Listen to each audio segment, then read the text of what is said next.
So I felt bad because just now I just realized I was naming all the streamers earlier, and I forgot to mention this cat right here. This is so hold on a second, guys.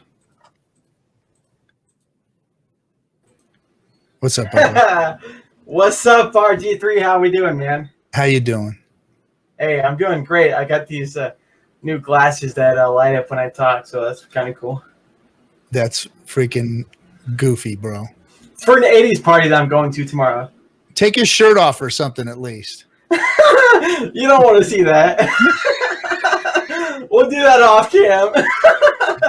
All right, we're in the green room later. In the green room. All right, let me bring everybody back up. All right, thanks for letting us have our moment, guys. What's up, Persology? Scotty, Crypto King, Identity. So yeah, so everybody, Bran, he is like one of the OG Hexicans, also the OG streaming Hexicans. He's been out there with us for a long time. Yep. Nice shirt, Bran. Thanks, man. I got a lot more. Plenty. But yeah, this one's not bad. I mean, 555, right? Stake 555 is somewhere. Right on. Where are you guys getting all these Moonboy ones at with the I found this one on Amazon. And actually I learned about this from Bran's show. Amazon.com, yep. Wow. It's like Crypto Styles USA, something like that. I got the links on my channel, but yep. But yeah, just Amazon. Go. Just type in like Hex shirt on the search, and dude, yeah, there's plenty of like Motley has this like drinking tears of like Hex hate or something like that, and that's pretty. It's a good price. Yeah, the coffee cup. Yeah. the prices. The man, I'm telling you, I still am like amazed by Amazon. I don't know about you guys, but like that shit didn't exist, man. I mean, I've lived like most of my life without, ever going anywhere else other than a store to buy something. It's just like I could sit on my couch, do some shopping. Like last night, I bought this badass router. It's the new Asus fucking gaming router. That's just a monster. It's like $500-$700 router or whatever. And because I get shit connection in my house, the wireless, I literally had to freaking wire my PC all the way through to my router. I got this freaking like 200 foot of goddamn Cat 7 going all the way to my router, but for streaming. But now I'm gonna get the wireless rolling because Asus makes some badass router. But anyway, you just like fucking think of something, hit the button, look it up, hit the button, and it's at your house the next day, 2 days later. It's freaking crazy, man. It's just freaking awesome. Yep. Love me some Amazon.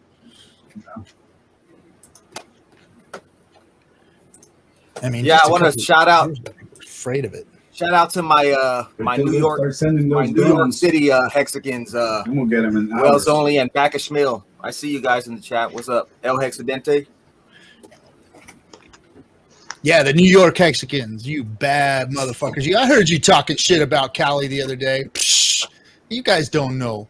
You guys don't even know. You don't know. So just keep your shit. Hey, I know you guys got it going on over there. That's cool because I've been out that way on the East Coast. I know how you guys roll, but you guys don't know how it rolls out here, really. So don't just quit talking all of your fucking soy shit that goes on out here. And come hang out in the streets with me for a few weeks and see how you feel. Yeah, I've never disrespected East Coasters. Never disrespected you. But all you motherfuckers disrespecting fucking West Side, shit. Think twice, motherfuckers. Think fucking twice. We're all ending up in Puerto Rico. Yeah, we're gonna be South Side, baby. South Side. Yeah, come spend a few weeks with me in the wood, and we'll show you what's up. No one's going to be able to go to Puerto Rico if you don't defend your hex bags. Did you guys hear about that poor guy that got scammed by that Uniswap? Oh man, token thing. Fucking Richard posted it today. Yeah, that sucks, guys. You guys gotta be real careful. Never, ever, ever, ever, ever, ever, ever, ever put your fucking keys in anything Nobody gets your keys. Someone got scammed out of about $50,000 at today's prices. Oh my god, man, that's just fucking horrendous. Horrendous. And the worst part is that the scammer, the complete fucking douchebag, he just like nuked the guy's bag and he didn't even get anything out of it. He just like, hey, you know what? I'm gonna destroy something beautiful. This city, like freaking Fight Club. You know? What a hey! If you are out there, you piece of shit. You're a piece of shit. If you're really watching, a piece of shit. That's like a vandal. Like if you're gonna steal something, fucking steal something. But vandalizing somebody's bag like that, you fucking low life piece of fucking garbage. You're shit, dude. What's coming to him is coming. He's gonna get his. Don't worry. Yeah, you fucking pieces of shit. Hey, I'm gonna revert back to the exactly. I want to revert back to revisit the shirt thing because the guy, the Crypto Style, sent me these two for free because I mentioned that he should make a St. Patrick's Day. So check this out. I like Kiss that. Me, I Stake Hex, and this one. it's not like I like Can it. you guys see it? Yeah, that's great. A little Yeah. leprechaun. Yeah, Nice. he sent me those two free. Well, that's exactly right. You know, so many people, they say, oh, you got 352 times your money. Yeah, that was probably luck. No, that was probably education. I mean, you know, a slight chance that it could have been luck, but a lot of us did get wrecked before finding Richard Hart and before realizing, oh, this guy actually does know what the hell he's talking about. And anyways, I mean, time. Well, that's what a lot of the earlier guys did, Bran, is we walked a couple of, you know, bear markets, you know, from 14 all the way to 18 and we got our lumps, you know, and we saw a couple market shifts and we got wrecked and we did ICOs and we did all that shit and we saw the BitConnects and we saw the scams and then we all just happened to either be lucky enough or smart enough to have seen Richard and watched what he was doing. And then, oh shit, this guy knows what he's talking about. Yeah, he's going in the right direction. And then, like you said, by education, we said, well, I'm fucking getting into this one deep early. And I mean, that's what I did. I got in deep early and I staked long early. I mean, well, don't let me say that. I learned early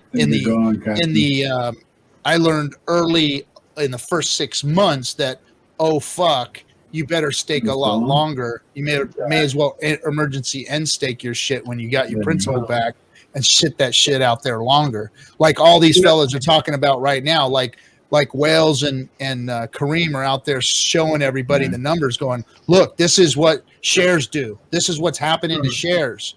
And Wales shows it all the time. Like, fuck, dude, look, this is where it's going. This is how it's built. It's built to rise, and you can't do nothing about it. So guess what? Get in today, get your shit staked today, or else you're going to end up here when you make a decision. Don't make a decision back then. And that's what I like about Wales' streams is that he's showing you your best fucking moment is right fucking now. Right now is your best moment because tomorrow or the next day, that share price is going up. And you miss out. RG3, you know, you're the first person that I had. You're the first person that was a Hexicans that I had, you know, food with in person that kind of realized, like, man, I should be having my about that, man. Here's the thing: I should be having my stake length a lot longer than what the average says. And man, I got a lot of. I told you, man. Why are you telling everybody our shit, bro? The long story short is this: the T-shares at the end of the day are what matter. And you know, those of us that tried to like front run or that tried to like heavily weight the T-shares towards the beginning end of big payday, even 1 or 2 or 3 years out, like that's still kind of close. And long story short, it was the conversation that I had with you that kind of like not only brought me into grips with actually coming on live stream, but also realizing, man, I should change my staking strategy, not because of, what you said specifically, but kind of realizing, man, I got time on my side and realizing kind of like what the time horizon was. And with the Hex T-shares, like realizing that those are deflationary and realizing how valuable and rare those actually are compared to Bitcoin. almost like a 2-to-1 ratio. It's like it's significant. Yeah. And RG, I just want to say thank you, because you're the one that really kind of started opening my eyes about the long staking really going way out there.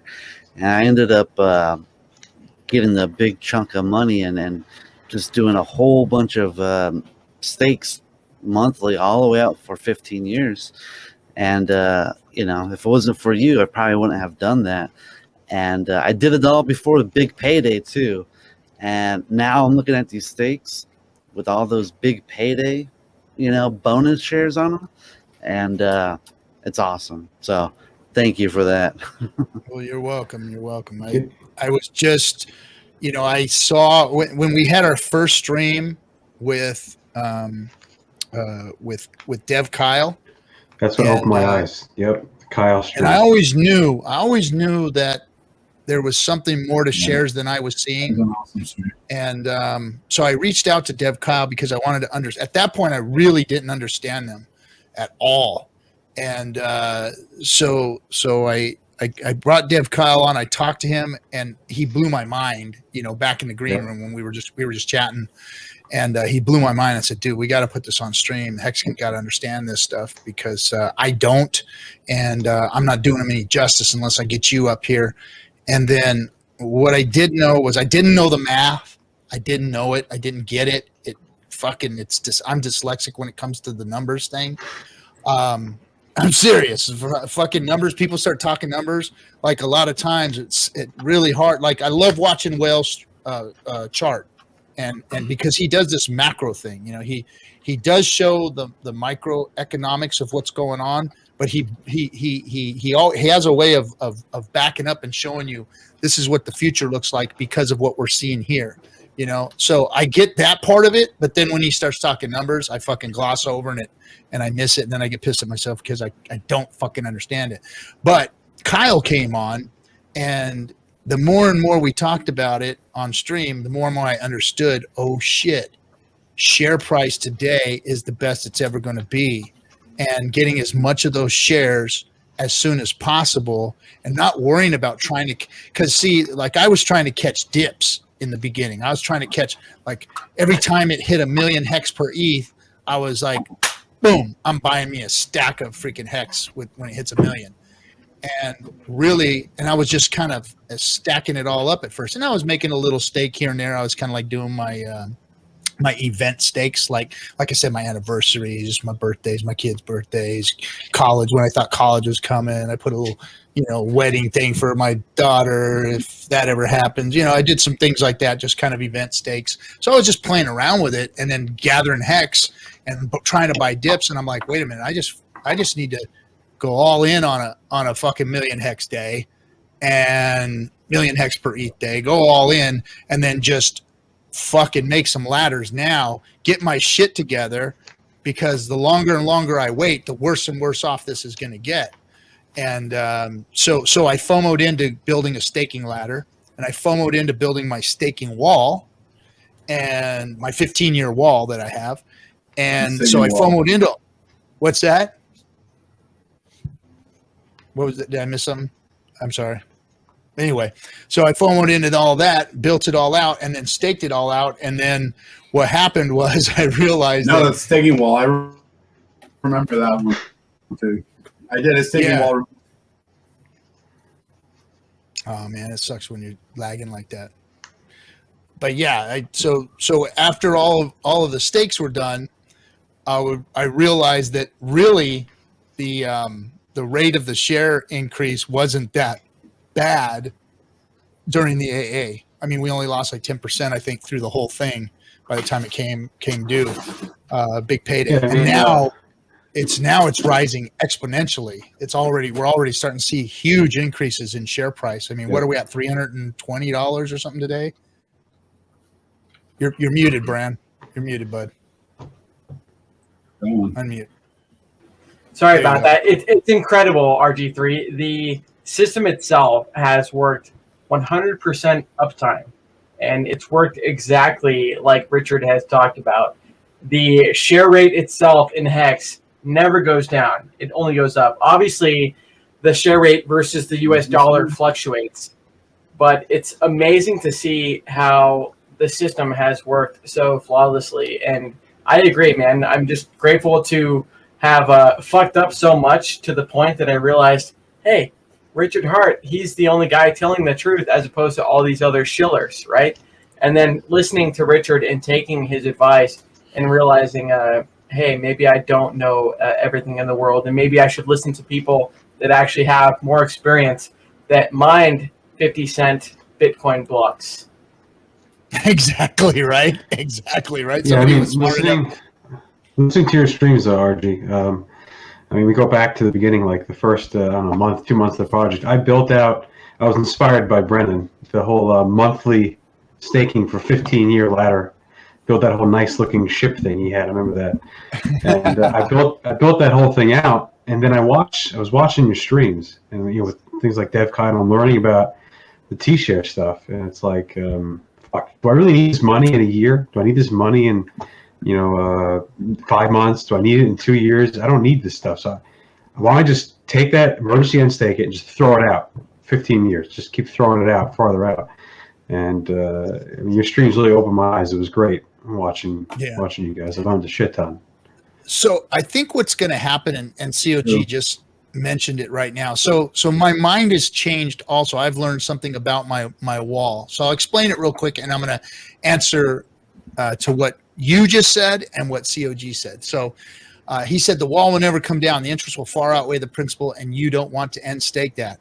Now, I agree totally with him because so what I did was I came up with a strategy that was like, okay, what if Hex pumps to $1, $5, $10, whatever, something like that? What if it has 1 year where it just moons, right? We're seeing a bear market or whatever, and then all of a sudden Hex just freaking moons. All right. Well, what if I had, and especially at my age, 7.5 years from now, we see something like that happen after the 7.5 year point. So I got my principal. I've got all these staking walls out there, multiple different stakes. So I'm not nuking just one stake. I've got a bunch out there that I could pull a brick off the wall, right? And I said I can just grab some and take some profits if there's a big moon. If we do have a big upside on the Hex price. And then I started looking at it, and I looked at its big payday, and I started looking at its interest and going, I'm not going to want to fucking pull any of those down with all that shit. I'm not going to want to nuke that shit, right? And so just like COG just said, it's going to be very hard to take profits on something like that. And I used to say, man, no, fuck no, I'm taking some profits, man. And I still might. I don't know. But from what you were saying, Scotty, it's you learn and you start to realize now you young guys, fuck guys, even if you did mess up and stake too early, and I know it's going to hurt when you do end stake those and try and stake them back out for longer, because you're like, man, if I would have done a 10-year or even a 5 or 7 or 10-year at that time instead of what I did, I'd be sitting on so much more Hex that I could have built a bigger stake with. But just think, you've got so much time to restake it and put it out there longer, so much time. And those shares, the amount of Hex that you're going to have because of what you just did, and it's not going to be as good as it is now, of course, but you're still going to be able to have a second opportunity to throw those stakes out longer and really benefit from your Hex bag and get more T-shares. And get more T-shares.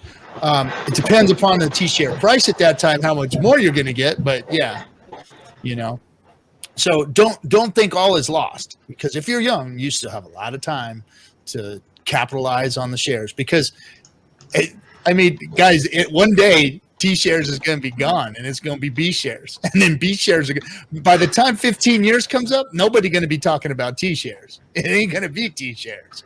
You're going to be like, you got fucking shares? Really? Wait, what? T-what? T-what? T-shares? What the fuck's a T-share?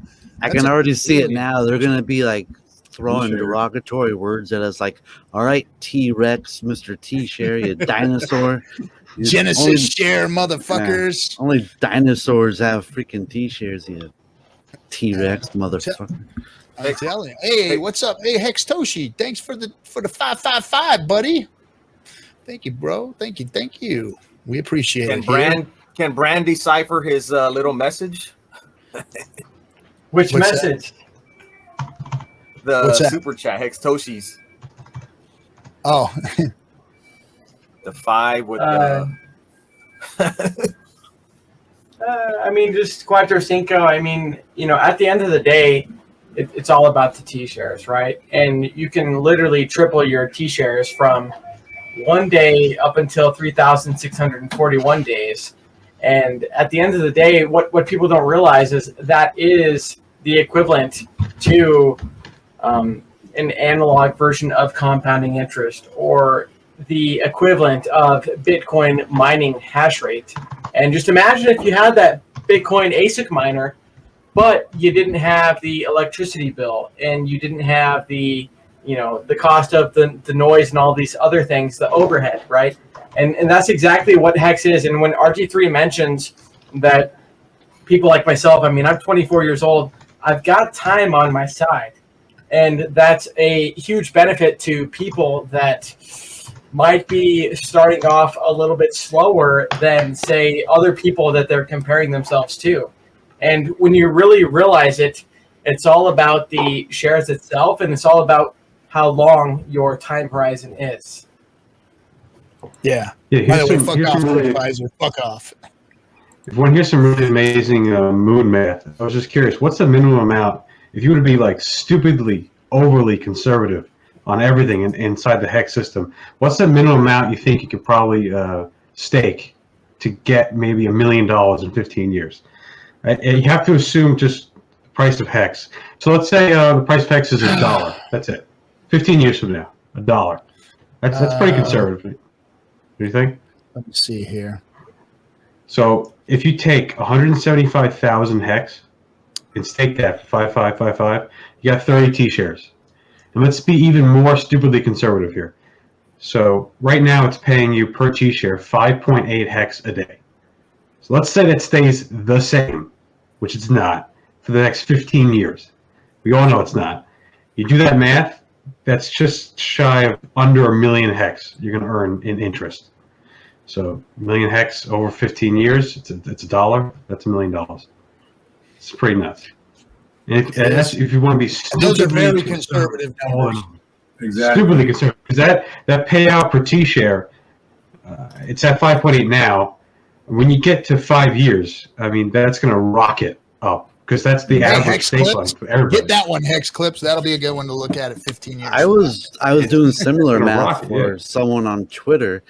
They had asked, how much money can I make with $1,000, right? So at today's pricing, you can get about 60,000 Hex for $1,000. And I told the person, if you stake it out for 5 years, you can get, I forget how many T-shares and everything you got, but the math ended up being after 5 years, your 60,000 Hex will earn 72,000 Hex and interest, which will end up with 132,000 Hex. And like I said, I'm like, in 5 years, I easily see the price of Hex being at $1. And so that means if you stake $1,000 today, in 5 years, you said easily $1. You said easily. Easily.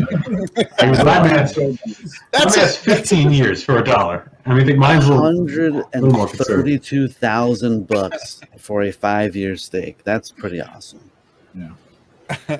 From $1,000. Hey fam, we got like 120 watching, but only like 69 likes. Don't forget to smash that. They don't like it, man. They don't like it. Come on. Like the video, dude. Hit the not like Who doesn't button. like moon math? Don't just Come on. stand there. Hit the fucking not like button, would you? I'd like to see that at least. Hit the not like button and post the fuck off, or you guys suck, or boomer this or boomer that. It's always some boomer shit. You guys got Hey, Crypto King, can you see out of those fucking things you have on your face? Hey, how about a little subscribe I can too? see. Because we need to You just can see out of those? Okay. I want to bust this 2,000 subscriber thing. Yeah, and we're like, I can see. We're like about 60, 70 subscribers away from hitting 2,000. So Nice. we can do a I subscribe. ride a bike with these, or I go to the store with them. Yeah, I can see fine.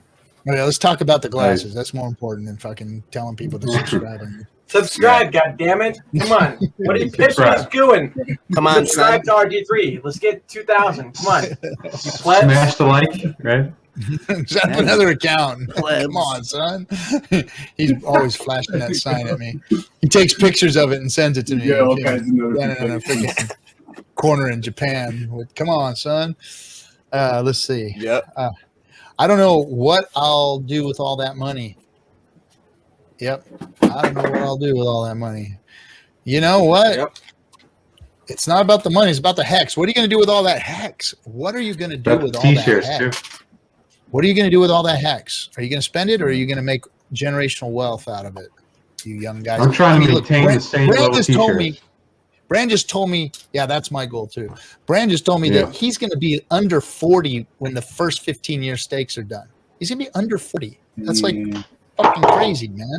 That's crazy. Well, and everyone has their own time horizon, right? My grandpa, who's 90, dude, he called me the other day. He's like, Brand, what are you streaming about on Facebook that you're so passionate about? And I was like, remember, Grandpa, when the banks used to pay you interest to put your money in their accounts, and, you know, they would pay the interest? And he's like, yeah. And it's like, man, you know, your time horizon doesn't have to be the maximum length term. Like, dude, I'll spot you on a liquid basis, and, you know, I'll give you extra presents on your birthday just because I want to show you that, hey, this product does work. I mean, at the end of the day, sometimes people don't have to set up the wallets and stake it themselves. I mean, with the Uniswap airdrop, I set a lot of my family members, you know, for many years down the road just with that airdrop alone. Nice. Tax event. Anyway, I begged family to get in. if you know this, We don't want to listen.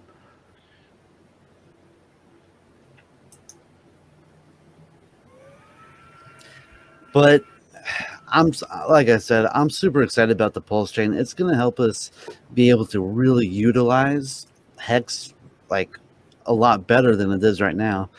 You know, just for example, I always kind of mention this, but I got to stake monthly. Like that's for 15 years. That's 180 stakes. Me too. And when I did this, I spent $400 because each stake cost around $2 each. And that's not possible for people to do nowadays. So we need this Pulse chain so we can actually utilize Hex the way anyone wants to utilize it. And, yeah, I think it's slowing down the growth, the staking growth right now. I think so too. Totally. 1,000%. I mean, 15. And then it's 25. butt hurting people that are staked right now. I mean, it hurts to unstake, and it hurts to watch a freaking small stake, bleed out because you can't take it out. It hurts, and it's not any fault of yours or Hex. It's fucking ETH did it, and it's it's a shame, but it's part of crypto. It's like you know that Richard. You know that he's got a vision here, Richard, where he's been talking about the fiat on ramps as well too, and I can easily imagine a future if you can get something done with those on ramps where you can basically paying nothing or almost nothing to swap your fiat into Hex, and then you could do swaps, whatever on Pulse chain for practically free, and then you could stake for practically free. It's huge, getting to our own chain. It really is, and it's limitless what you could do because you could probably then have some other project or something else built where you can do margin trading or whatever too. Because it's great to get those plebs wrecked on margin trade. It's only going to help us. It's only going to help the Hex price. If you want to trade, it's only going to help the Hex price. That's true. We tell them don't do it, but people want to Degen. If they're going to Degen, let them trade. And let them short. Please let them short. Let them short Hex. It'd be so fun. It'll be amazing to see those short liquidations. I love. You see that from Bitcoin all the time. $100 million liquidated short. Fun, though. It'll be a fun chart. It's gonna be fantastic. All right, cool. This is a great subject here.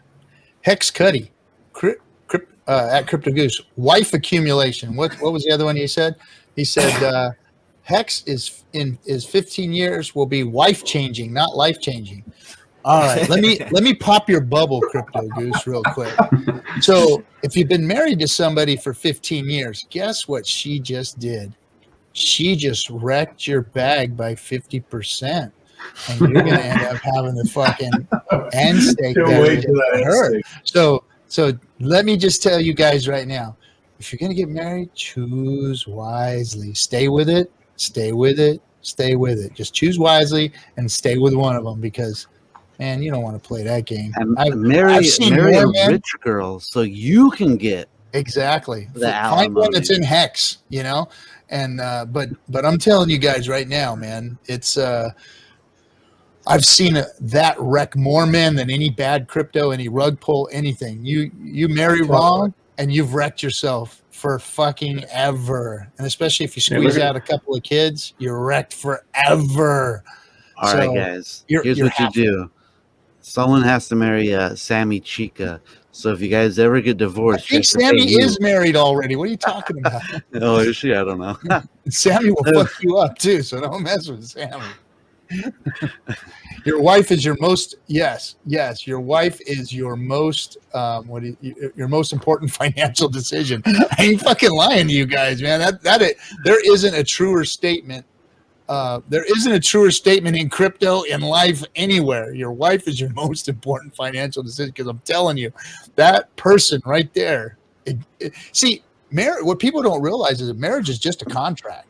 It's just a contract. That's all it is. It has nothing to do with the love and the church and all that bullshit. It's really just a contract. You guys enter into a contract going, hey, we're gonna share everything. So now she can get on your insurance. Now she gets half of your shit if you decide to break the contract.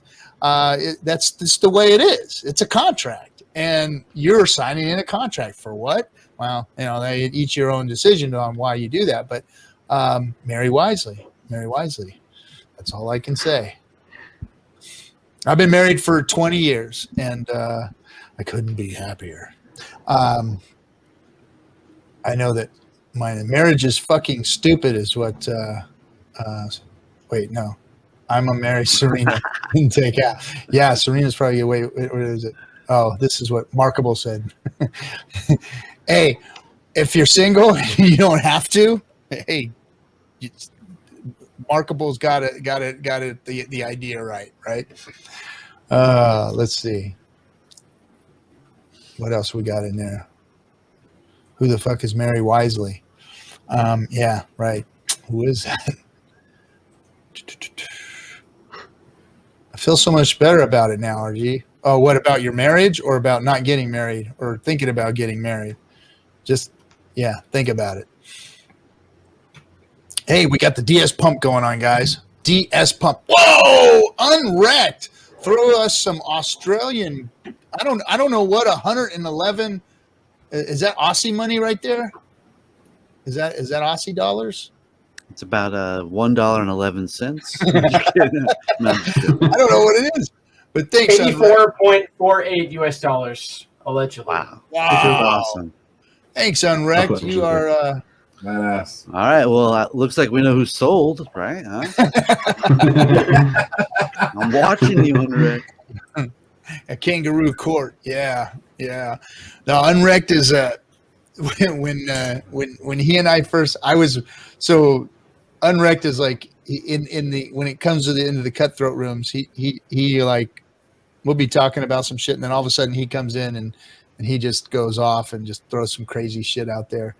And, dude, he went in there. Someone was talking, and it was probably Wales only, just talking, and then all of a sudden, Unwrecked comes in with his voice changer and says, "You will respect the power of T-shares," and it just sounded like Ultron or something. It was actually pretty awesome. Nice, but anyway, Unwrecked. He and I, when we first started streaming, somehow he got like in the back. I'm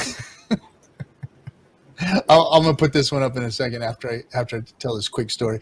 So he got into the green room. Like we were getting ready to do a stream, and he got in the green room, and he couldn't get in, and so he couldn't get in. So after the show was over, he never got in. He hit me up on Telegram. He's like, "Hey, you fucking douchebag! You and your fucking pleb motherfucker think that you're so hot shit. Fuck you!" He like went off on me, right? I'm like, "Who the fuck is this pirate?" Right? So I get on with him. I'm like, "What?" And he's like, "Oh man, I didn't mean it. Let's talk about this." I'm like, "Dude, what are you talking about?" He fucking came at me like with a hatchet and shit. I was like, "Right on. I like this guy." So right away he had to be in the cutthroat room and hang out with us, and he has ever since. And they've started streaming up there in Australia, and we've actually become really good friends. So where is he? Why is he not on the show right now? I don't know. It might be late out there, and he might already be 3 sheets, or he's under the sheets. He's quite the ladies' man out there.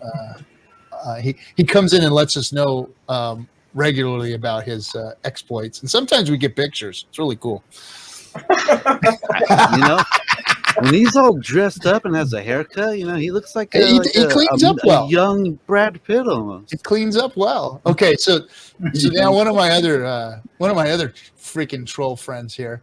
So this guy, he shows up one day and he just starts throwing weird, like fucking murderous, like serial killer shit in my streams, right? So thanks, Ramey, for the $10. But he says, "You wake up." He says some crazy shit. No, Ramey. No, this is Mark. So you wake up on one of the 3 platforms inside of a volcano. Hexo is tied up on second, and the third has every copy of all seed words for all of viewers and Hexo's crypto wallets. You can only save 2 platforms, which this kid's freaking off the wall. Hey, look who it is. It's Marco Cost. Thanks, Rami, for the $10 and the oddity. What's up? What's up? It's Europe has done this daylight savings as well, so now it's 5 a.m. again. Nice. Look at you up early working and all that shit. Good for you. What's up, Marco? Guys? It's good to have you, man. It looks cold over there. Going on? What? It looks cold where you're at. No, dude, this is just the most comfortable. It's not cold. It's spring, man. It's nice weather over here. It's like, I don't know in weird measurements, but it's like in 20. It was almost 20 degrees that other day, so that's nice. They're like Celsius? Yeah, Celsius. What the hell is that in Fahrenheit? I don't know in weird measurements. You gotta dumb it down for us Americans. It was almost 20 degrees. Yeah, I won't. There's is the echo just for me or no? No, it's from Crypto King. Crypto got it? King. I think he froze again. Yeah, he froze. He's having some trouble. That I've never been on a stream with Crypto King, and then that his internet worked. Like every time he dropped out. Yeah, there you go. Yeah, he's dropped out. Look at that. Thanks, Brand. Hey, no problem, man. Thank you for inspiring me to come on, dude. I've been in crypto since early 2017, and you're the only person that inspired me out of the Hexican community. First, it started off with like Hexologists, and then obviously with you, it was like, man, hey, any of you people can come on in.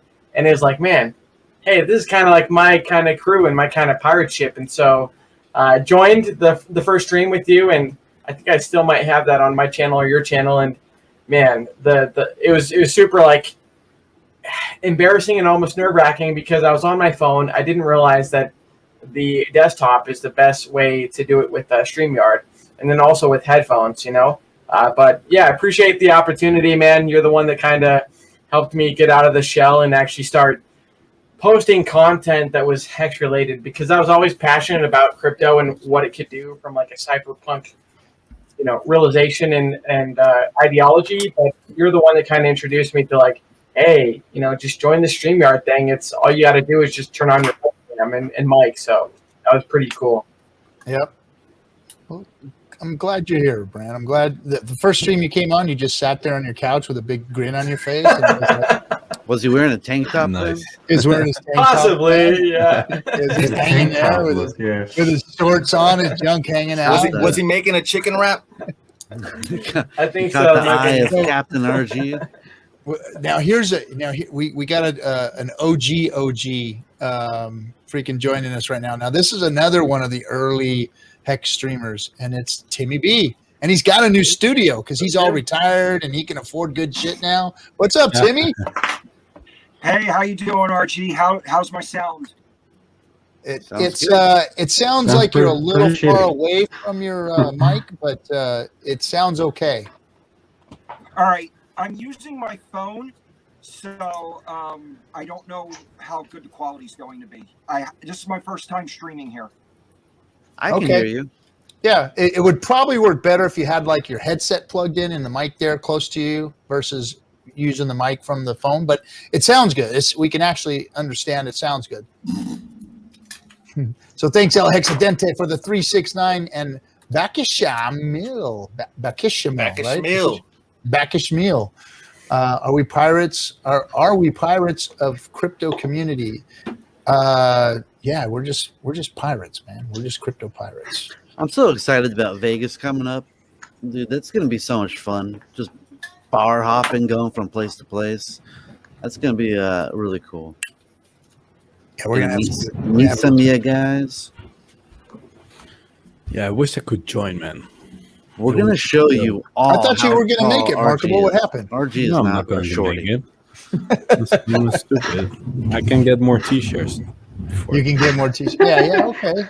I only checked the price to get to Vegas, but like, I don't know. What's Brand got Doesn't, there? Hey, this is for Johnny yeah, No Good. yeah. He says, Brand, where's your binders? Because I got them at my girlfriend's place. I still haven't that's the unpacked them. But Economist. this is the Hex on the Economist magazine. So, what are we up? 351x from the lowest to the all-time high, and this is just the beginning, guys. I mean, just remember, guys and gals, just remember the gas fee itself is just a short-term problem, and imagine when you'll be able to enable your friends to say Staker.app for 2-3 cents. Like, imagine when that kind of solution is enabled on pulsechain.com and richardhart.com. And, so that was just kind of for my friend Johnny No Good. But gotta love the advertisements, right? In Economist magazine. Well, it's history. It's going to be history, and that's cool. You got a little. What do you got? A folder full of stuff. I got a lot of photos. I got a whole bunch of digital and a whole bunch of physical too. So yeah, I got a lot of folders. Nice. You can make a document that here. Hex museum one day. Hey, what's up, Markable? Great to be on the stream with you. I think I heard you mention a few minutes ago, but yeah, something's happening with my computer now, but it's great to be on with you, brother. For sure, man. It's good to hear you. And most of the time, your audio doesn't even come through. Oh my God! Don't tell me that. It's funny, man. You sound good. Look, he's lagging as well right now, so probably his internet will probably die again. Oh no! It's a shame, man. You should I wanted to say you should sell one T-shirt, but don't do that. Just keep on dropping out. That's way better. Way better. Okay. Way better idea. Hey guys, did we already? I saw. We're pumping tonight. We're pumping. The DS pump is in. Oh, that's for sure. Yeah. I saw Richard. I don't know when he said it, but nice. He said something about having like polls having hidden features, secrets and shit. Yeah, that guy is like a kid just building on his own project, and he's like, I want secret compartments. That's awesome. That's awesome. I like him, man. That is freaking cool. Awesome. Like, he has fun with it, you know. Does anyone have any idea what a secret feature might be? Like, no, that's why it's secret. That's why it's secret. But I mean, what about like a guesstimate, speculation? No. The only one thing that I really want to be able to do is to pay for staking and unstaking. and transfer fees all with Hex. That's what I want. I don't That want to looks have some to good- buy the Ethereum anymore. I want to get off the fucking shitcoin Ethereum and Yeah, some good Fucking- fiat on ramps too, right? Well, if you got your own chain, you don't need ETH, right? You just use Exactly. other It's coins. the ETH killer. exactly. I'm so excited about this new chain. I can't wait. It's going to be so much better Exactly. in It's all about every single staking. way. Can we please stop saying it's an ETH killer? Annoying, man. I mean, cheaper It bring- fees. it He brings said you right. ETH. He didn't say ETH Yeah. killer. He said ETH killer. Get it right. Okay, no, ETH killer. then it's all right, man. it brings Thanks, me back Bacchus right, Mill. right to 2017. It's I was not a just gonna say, ETH killer. It's 2017. just a standalone product. That's what it's going to be. It's a standalone product. Yeah, Exactly. It's an alternative. I mean, think about this, right? Even the people minting non-fungible tokens, their NFTs, even those people are spending a lot of money on gas. And I'd have no idea because I don't involve myself with that. But just imagine being able to, like Richard mentioned, being able to have all of the ecosystems on Pulse Chain and be able to do what Ethereum does, but better and for cheaper. Why wouldn't you migrate to that chain or solution if it was more solid and more proven over time, just like Hex has been for the past almost 500 days? Yeah. I like what Wales says here because this is how I feel. Whenever I have to spend some Hex on something, I'm not going to want to. So, yes, make it in USDC or something because I don't want to spend Hex on anything. way better. Much rather just spend dollars on it. Here, take my nickels, take my quarters, take my dimes. The way I see it, Don't take though, my Hex. is in order to get my Hex to USDC, I have to make another transfer, and that's just another waste of money. And I don't know why I'd be holding USDC. Like, that's just a shit coin. Why are you holding the shit coin? Keep it all in Hex. Well, it won't matter if you have like a transaction coin, right? Right. You just use that. If we have maybe just an option to use whatever is I have insider info that it's called Comcoin. Just so you know, That's a real coin. Yeah. it's a coin, Jizz. and you can count your own pulses when you come, and the more pulses you have, the more you get rewarded. It's proof of come. Nice. Strap a hexagonal Welcome. device on your Welcome thing to the that keeps FN track of you. Hangout. All right. I'll be FNA right back. means family night. What? Family night? Oh yeah, Yeah, yeah, FN. for sure. Yeah. Yo, Remarkable, you and Holodog got that European ASMR thing going on over there. Oh yeah, we do. Yeah. All Talk Why? softly to us, please. Because of the mic or because of my Yeah, accent? probably. I think it's both. It's the Okay. accent. You guys got the like nice, deep European voice going on. Everyone can come a little bit more so they can get some commentals. They can get some coin. And You can stake your coin as well. and pop culture news, I was watching the Winter or the Pop- Falcon what and Winter transition there. Soldier. Dude, why And they are had a cryptocurrency plug on their show tonight. I was like, No. hey, that's kind of cool. Really? Yeah. who did Yeah, what? someone Where? gets killed and they're like, hey, we got 1,000 Bitcoin bounty if you capture their killers. I was like, hey, that's Oh, that's awesome. Yeah. Mr. Beast is doing it as well, right? He's been you know Mr. Beast, right? Yeah, I've heard of Yeah. him. I've seen his stuff. YouTuber guy. guy, yeah. He's I think in his last video he gave away $10,000 in Bitcoin. That's cool as well. He's I think with I'm not sure how it works with taxes, but like that guy has to have weird taxes because he gives away so much shit. And it Yeah, that's all a seems- tax write-off. He has his Yeah, own right on, charity. Yeah.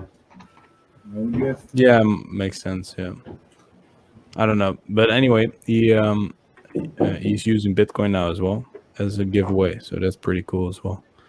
Like he was like the biggest YouTuber or the fastest growing in 2020 or something like that, So that's I've seen pretty cool. the guy's videos. They're pretty legit, dude. He like spent like 50 hours in a coffin like 6 feet under.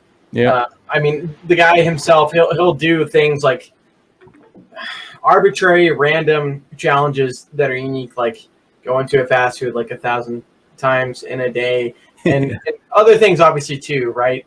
But the guy himself is making quite a scene, and I actually saw a like flashback of his channel when he was like in high school, like 5 years ago, and he's like, man, I hope I can get 1 million views or 1 million subscribers, and he's like 50 times that. So it's pretty cool to see other people's dreams becoming true by just being legitimate, you know, being relatable.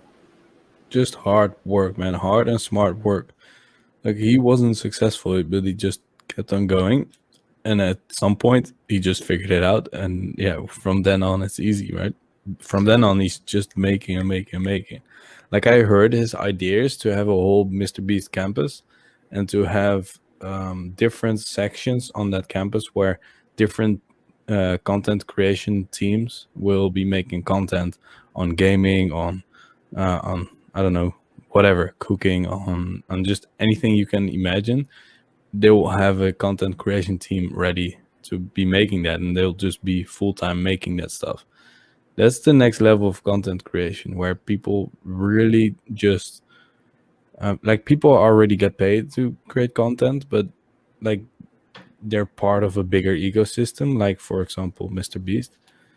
That guy is going places, man. Like, he also has a Mr. Beast burger now, or he's like I believe it's called Ghost Kitchen, where I've heard about that. Sounds kind of cool. That's he needs we need to have a section of his compound for the Hex Beast channel. Yeah, have some kind of hex whale just giving away tons and tons of hex to different people and things. RG, the frog is too green. Oh, and then he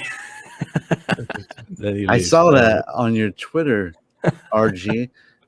That looks like Pepe. Pepe Hex. Hex Pepe. Big Pep. Hey. What's up?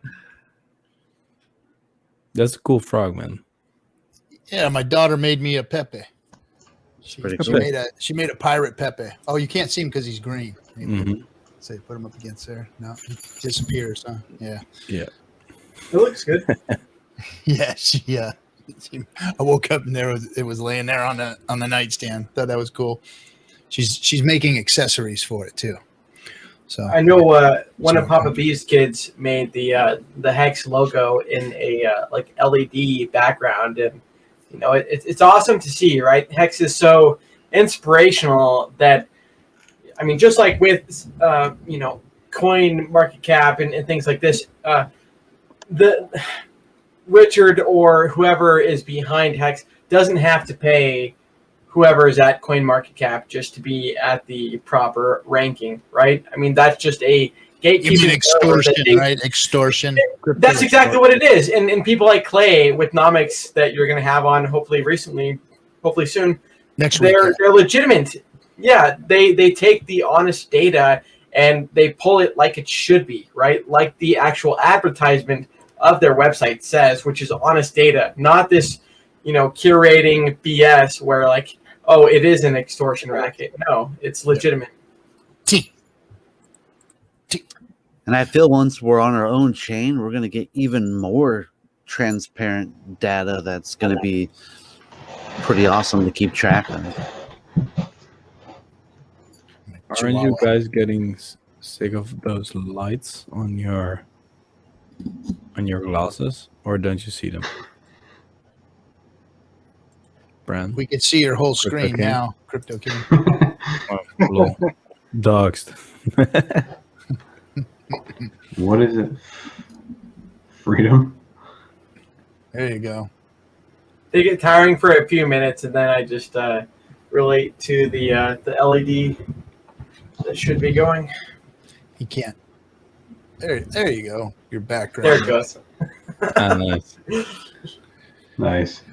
Dude, when It's Crypto pulsing King too. wants to be on the stream, he's just in and out and in and out. Yeah, he's got some bad internet going on tonight. So how you doing, Timmy? You back to us? I believe so. Well How done. do I sound now? You're sounding better. Okay. It's Exactly a little the same. better, yeah. Okay. Good to see you, Tim. Good to see you, man. I'm streaming on my laptop. This is the same device that I used when I was in the Hex conference. Looks like my phone can't handle all the. It crashed. So this device worked before, so hopefully it'll work tonight. We'll see. Nice. So what have you been up to, Timmy? How's the retired life treating you? Well, it's good. I'm actually still fairly busy. I do things on my terms. That's really the big difference now. Been in the process of moving this whole past week, so I've actually been very busy. Retirement is almost like an oxymoron to describe my life right now. It's a new job, man.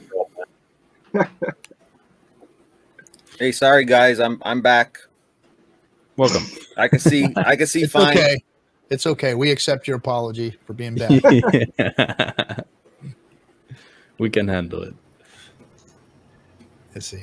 Everybody's popping in and out. There. Okay, Scotty's back. Scotty's in. Okay. Not me. I've been here the whole time. Yeah, you should leave. No, joking, man. So that's that. I wanted to make a note for, hey, Tim, you said do Yes, things sir. on my terms. And that's really key, man. I want to pull that out for the audience. That's what I've been noticing as well since I've been switching the story for myself around within my business, where I went from I need to get as many clients as possible and need to get a lot of revenue and all that, to fuck that shit, I'm going to do my thing because otherwise this is no fun, and I'll just do things on my terms. I don't get everyone as a client. I get some people as a client, and then we're doing cool shit. And from then on, the business just skyrocketed. And I think it's with everything in life, man. The moment you stop thinking about all the little things and trying to satisfy every need out there, the moment you do that and do things on your own term, everything will get better, man, for yourself, but also for everyone around you. Yeah, I got a story about that. Just lately for me, that's what's happened. You know, I've been working in the field I've been in for years and years and years. I mean, struggling, like trying to move up, trying to be something else other than just, superintendent. I wanted to be, in the office and handling all the operations and those kinds of things. And I have moved on to that, but it was always just one suck job after another suck job, just busting ass, making somebody else rich and this and that. And then finally, when I finally kind of like just let go and let it just kind of happen, I ended up in the right place. And now that it seems like now that like Hex has created this situation in my life where I don't have my future is a lot brighter than I've ever wanted it to be if Hex pans out to be what it already any more or equal to or any more than what it already has already changed my life significantly. So it's put me in a different kind of mental framework and a different type of attitude. And it seems that nothing but abundance is coming into my existence now, even in my work life. Like, I mean, deals are popping on my table. Like, I mean, I can't speak of them, but I've got one of the biggest deals in Southern California about to happen, and I'm one of two contractors that are getting to bid on the job. So it's like things are just falling in my lap now because of the freedom I feel, and Congratulations, RG. Thank you. I can't really talk about it too much, but anyway, it's but those are the and that's not the only thing. There's other things that have flopped on my table here that have just like I would have never been able to like go out and make these things happen. They're just starting to happen now on a regular basis. So it's like that's what happens. Abundance breeds abundance, and once you get in that mindset, that chill mindset, like I don't know if any of you have ever been a sales guy, but like if you're behind on your numbers and you're trying really hard to hit your numbers, it's like you can't do it. It's Not just going like to work. it gets worse and worse and worse. But if you like the first of the month comes and you blow like this massive deal, like the rest of the month is like smooth sailing, you're closing deal after deal after deal, and it just never ends. It's like you just get into this perpetual abundance mode, like, oh yeah, I'm just killing it now, because you don't have anything to worry about. You're not stressed, you're not worried, you're not pushing anything, and it's just like you're so chill that everyone just wants you to buy your shit, you know. And I don't know if any of you guys been in sales and experienced that, but it seems like it's a weird cycle, and it's that abundance cycle that like you hear Kareem talking about all the time. He's really good at explaining, you know, abundance and getting into that abundance mindset. It seems like he kind of just lives that way all the time. At least he speaks the teachings of it, that's for sure. But it's about, you know, that chill mindset you get into, like in the zone, they call it, getting in the zone, you know, and you just start, you know, just stacking everything on top. And that's the way it's been for me lately. But hey, we got another Hexican. This guy's my bro, man. This guy is like my equal. He's a Southern California dude. He's chill. I'm not your equal. Close I'm to already on you guys are all freaking Liberty. This is like this is my homeboy, actually, is what it is. So I'm gonna bring him up here, and we talk on a regular basis. But this is my buddy. Give me Liberty. What's happening, bud? What's up, gentlemen? Good to see you. Good to see you, man. I mean, what do we deserve this? RG, let's be real. He's here because I'm here. Okay. That's it. OC Brissology. OC Briss. I was the guy here that because didn't of call me Brissology as well. during the last meetup. No, I was just I was inspired the other night. I was thinking about pulse chain, and I was thinking about organs that need a pulse and what's the most important thing. And I came up with circulation. I was like, you need good circulation. So instead of hoarding all my hex, I'm going to start spending some hex. So we're going to start getting that stuff circulating. There you go. Have a good release, all right? Just don't dump it anywhere. No dumping. I was just thinking, don't just dump your seed somewhere. All of our stakes were 1 year stakes at least, right? And now they're just kind of splashing into the treasure chest. And I was thinking, what a great way to go ahead and get more people in is just to start spending it, start giving it, spreading it around. Start spreading it around. So circulation. Pulse and circulation makes sense to me. So our t-shirts are like little hex faucets, really. You know, it's so true. I mean, Hex really does sell itself. I mean, even if you can get someone to go to staker.app and you set up their own MetaMask for them, or even better yet, you teach them to understand the importance of a 12-word seed phrase.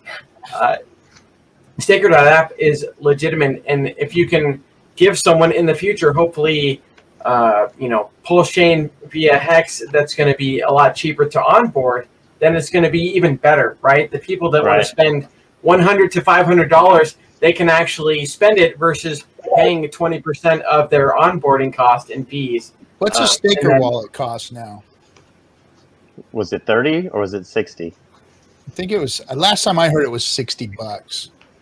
So, well, that's what it costs them. That's what it costs the staker. Like, that's what it costs Firebun and staff. But they're not. They just want to give it to anybody, right? Yeah. But I mean, like, if I wanted to give my link to somebody, they're not getting a wallet, right? It's taken about a couple weeks to get it. But I brought in 3 people yesterday. I'm not out there actively pursuing, but just ran into a couple people. So I just sent a telegram to Firebun. It's like, this is my buddy. We're going to put this much in right away. Can we go ahead and expedite that? And there was no cost, but they know at Staker app that, all right, they're going to start generating fees immediately. So they at least break even, right? I know Karim was fronting the money, but you don't need to pay for the wallet. Just make sure it pays for itself. That's a good point.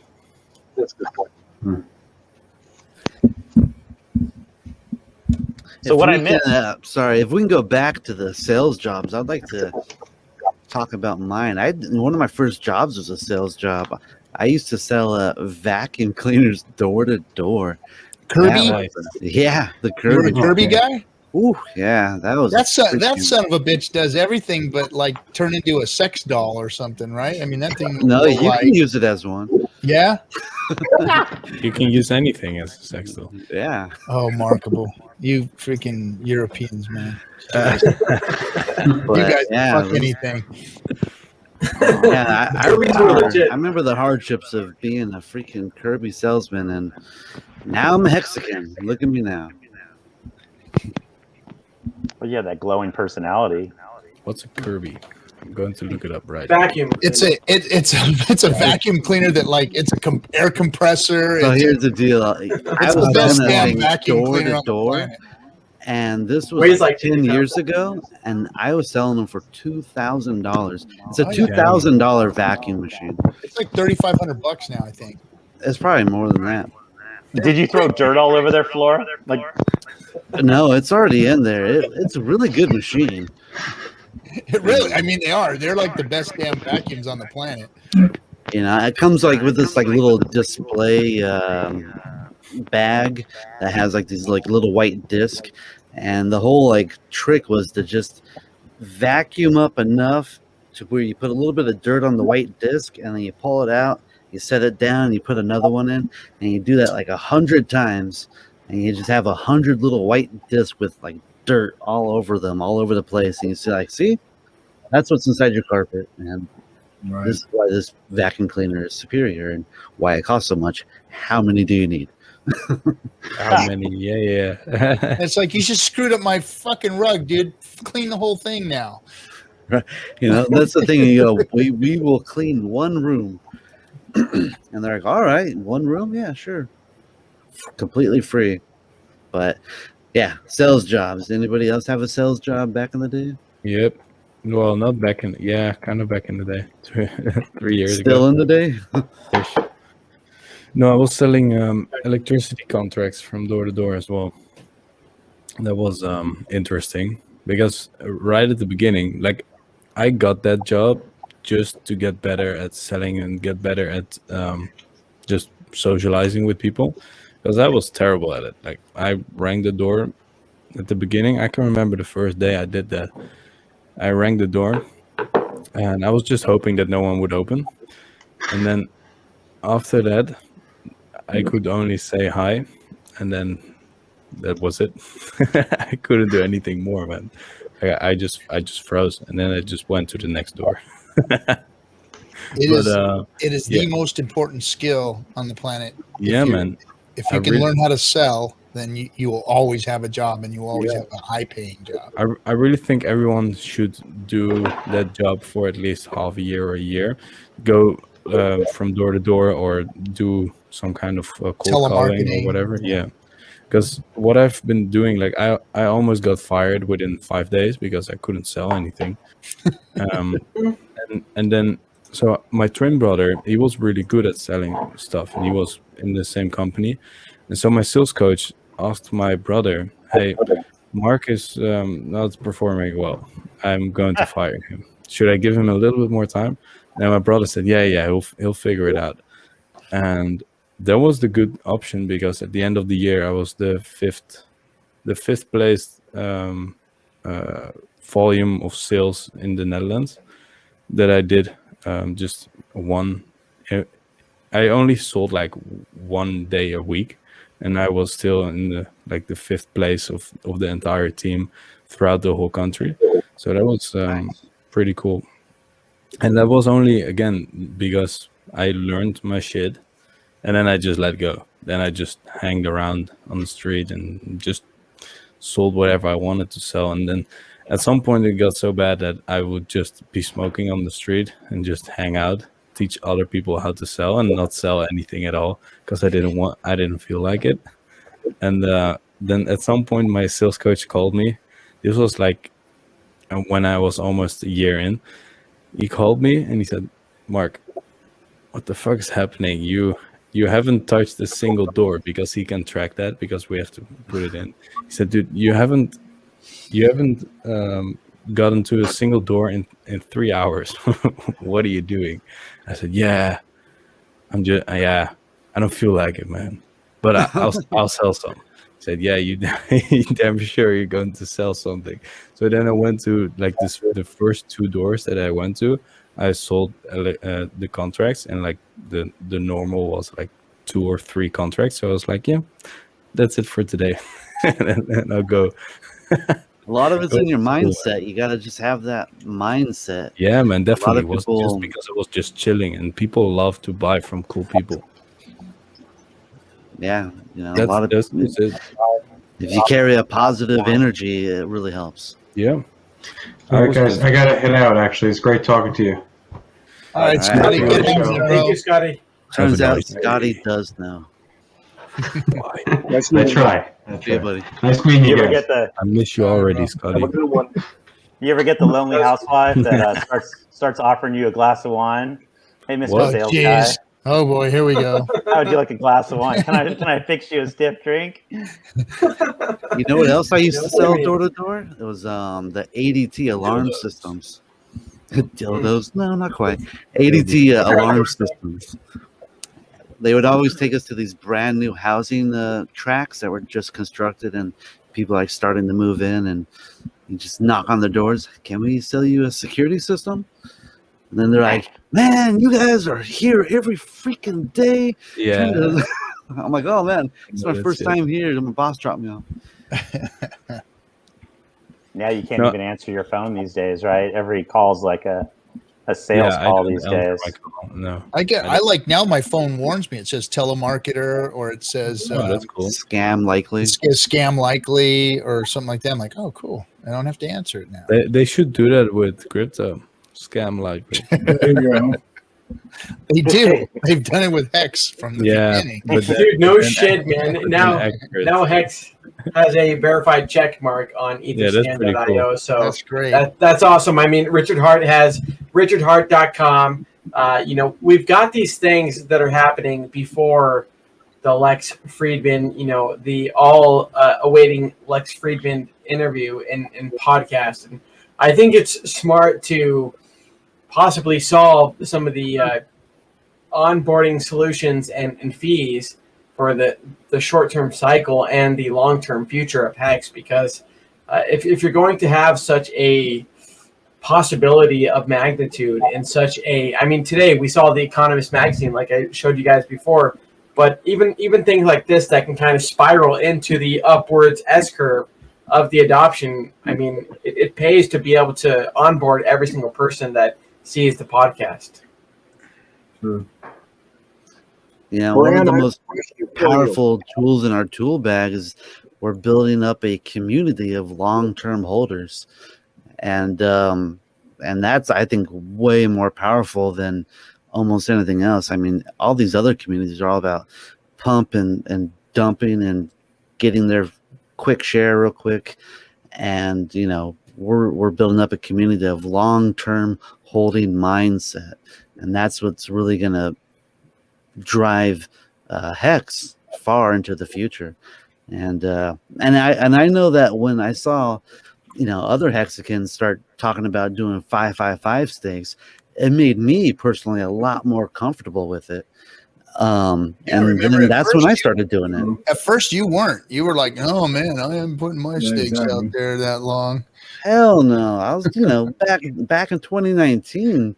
It was a different world back then. You even had a Hex FUD Twitter handle, didn't you? No, not at all. I didn't know. Yeah, no, don't. I didn't know I you just- were a I pleb. fell for astrology. some of the FUD, but I never had a FUD thing. The FUD back in the early days were. Remember you when you got kicked out of the Telegram chat? I never got kicked out of anything. Nah. Yeah, you did. I had my original name, really. That was my original account. Okay.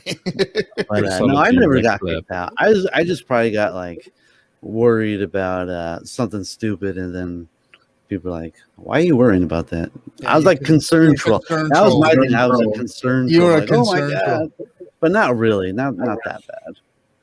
Uh-huh. I mean, can you tell me what I concern trolled? No, so I must not have. Well, been guess that bad. what? Guess You were what? concerned trolling It's- the whole time about my dirty carpet. Like We got entire. screenshots. I said, There's record, by the way. Oh, you can go into Telegram and go all the way back. There's record. It's all in the record. I remember that. I can't remember exactly what he said Because- because someone called him out on it. I remember when they asked, they were like, "Hey, RG, you didn't come up with the Hexican term. It was spoken about before." So I was like, "Okay, well, my bad." So I went back and I looked at the history of who was speaking about Hexican, and somebody did mention it a long time ago, like in 2000. I think it was in 19 or something, early days. Someone said it. But I never saw it, and it never took on until we had a vote. We had a vote like in February or something, of what we were going to call ourselves, and I threw that in there, and I didn't know, and it came up, and so we voted on it, and everybody voted for Hexican, and we started calling ourselves Hexican. So I always thought, hey, I fucking made that, But somebody did mention it one other time, but I never heard that person say it. But it's in the record. It's all in there. You can see it all. Go back I in just the want to chat. say, So I want to put what's on the record again that I was actually the very, very first person to nominate Richard for a Nobel Prize in economics. Okay, I was the very first person. You guys are funny. Did you submit that? It's in Telegram somewhere. They have to be submitted before. I think you have to submit it outside of Telegram to make it happen. So get it out there. I know I had several tweets directly to the Nobel organization about him getting nominated. Now, Nice. see, I didn't now go I that know far. Crypto King will do that. He will go out there and actually tell the real people what's Real supposed to happen. people, yeah. The second I saw who won last year, and it was like two gentlemen about something about auctions, I was like, Hex and Richard, they need one. Like, it's just a matter of seeing who won it last year and then seeing what Hex is doing, and then it's no brainer.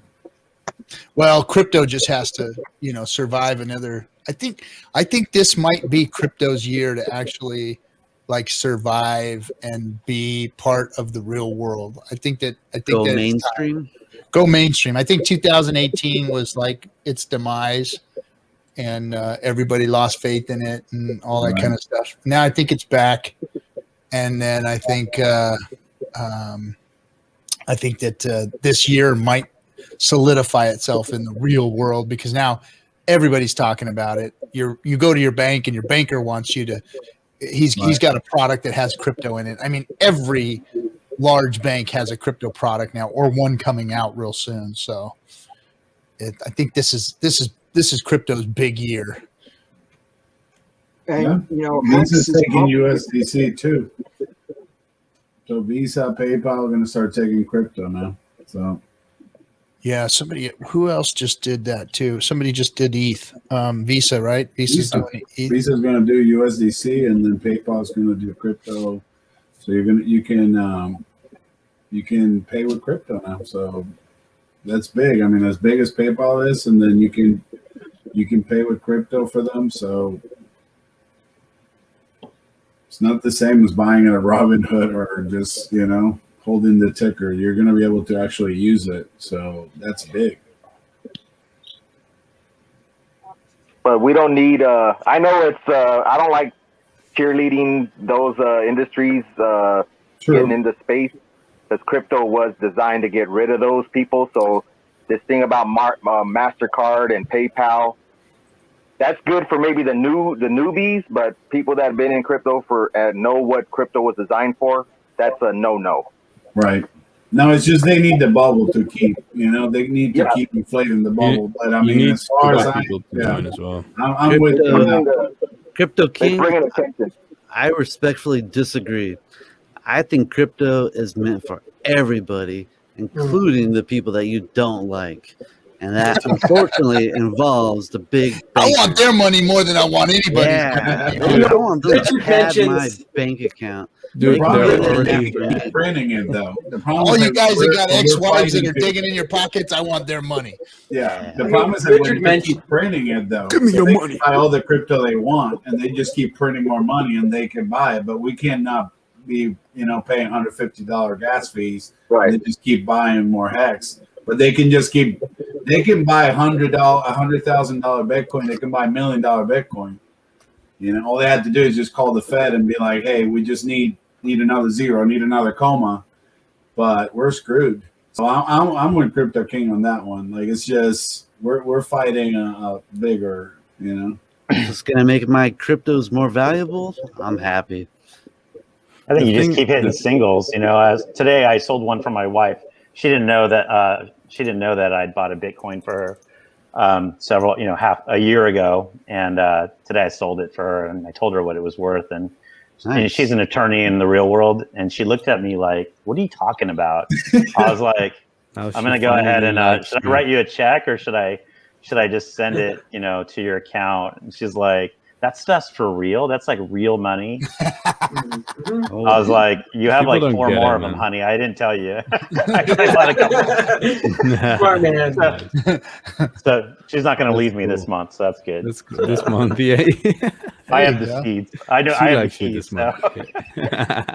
She's like, "You better write the seed words down in case something happens to you." I'm like, "You can trust me." I know. Whatever. My wife made me put them in the safe deposit box the day before yesterday. Actually, I went over there and put all the seed words in the safe deposit box. Shamir secret share. Since that day, RG has never been found. It's all theirs anyway.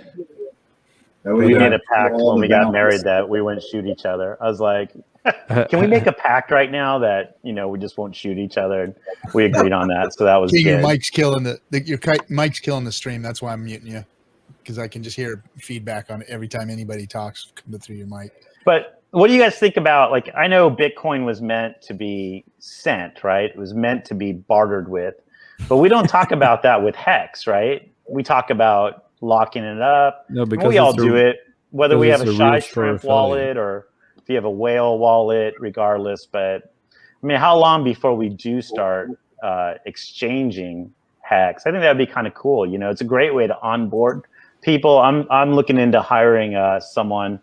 I got inspired by Gary or funding Jim. He was having his renters pay him in Hex, but I started telling this young lady, "Look, if you want $15 an hour, why don't I give you $10 an hour in check and $5 an hour in Hex, right?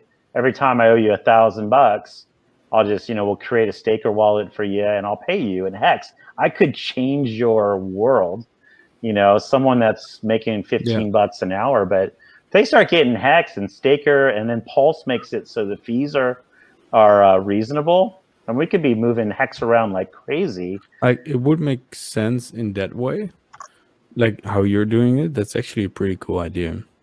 But like in a general sense of transaction, that wouldn't make sense, I think, because it's a too good store of value. Like something that goes up in value, I would never transact normally in that. I would give it away in the way that you're describing it, like giving in that way to other people. But I wouldn't transact with it. I think we could have something similar, but then it shouldn't have such an incentive to hold it, I think. Well, Markable, if you have, let's say you Markable, you're a dolphin or a shark and you have 100 million units, and you have 30,000 units splashing into your wallet every day, to start giving it to people to bring on new adopters. All they need is a staker wallet. I owed someone $500 this week. Oh no, wait. Someone owed me $500, so I just told her, I was like, "Get your staker app, this, that." Now she has some Hex in her wallet, and then she sent me $500 on Zelle, whatever Zelle is. It's like through your bank, I guess. So the $500 popped up in my account. I was kind of sad to get rid of the $500 worth of Hex. There's like 25,000 units or so. But I think I did something great for somebody who didn't know what Hex was. That is something amazing, yeah. Yeah. For sure. Yeah. And if it grows for her, great. But for us, it's just like, if you've been around for a year, you have at least a, an octopus or whatever, right? Cool crab or whatever. It's not, you're not sending all your Hex, right? No, I get that. It's just financially, it's not sound. But and we can't. It's fun. It's the opposite of the greed wallet, right? So you got the greed wallet. hey, we're going to be worth $100 billion or whatever.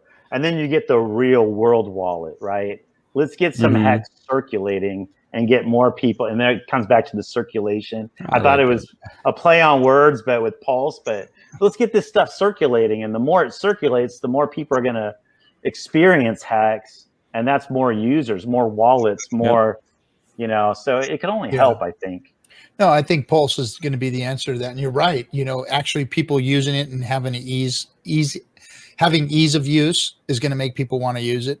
So you'll get more adoption that way. Like you said, hey, set you up a wallet and then I'll just send you some. Here you go. Now, you know, I'll pay you in it, or hey, you know, I'll give you some funds versus what I owe you in it. So check it out, and here's what you can do with it. You know, and I think that's going to be the easier way to get mass adoption is people being able to use it, and that chain is going to be key. The chain is going to be key because right now onboarding people and then having it's hard enough to onboard, let alone having them pay those fees. I think that fees is like that's the deal fucking killer right there. Yeah, for sure. Is those damn fees, you know. And, I tell people, I'm like, honestly, you got to be in this for a minimum of a year. That's right. And that makes the fees a little more bearable, but even then. What do you have to say, Tim?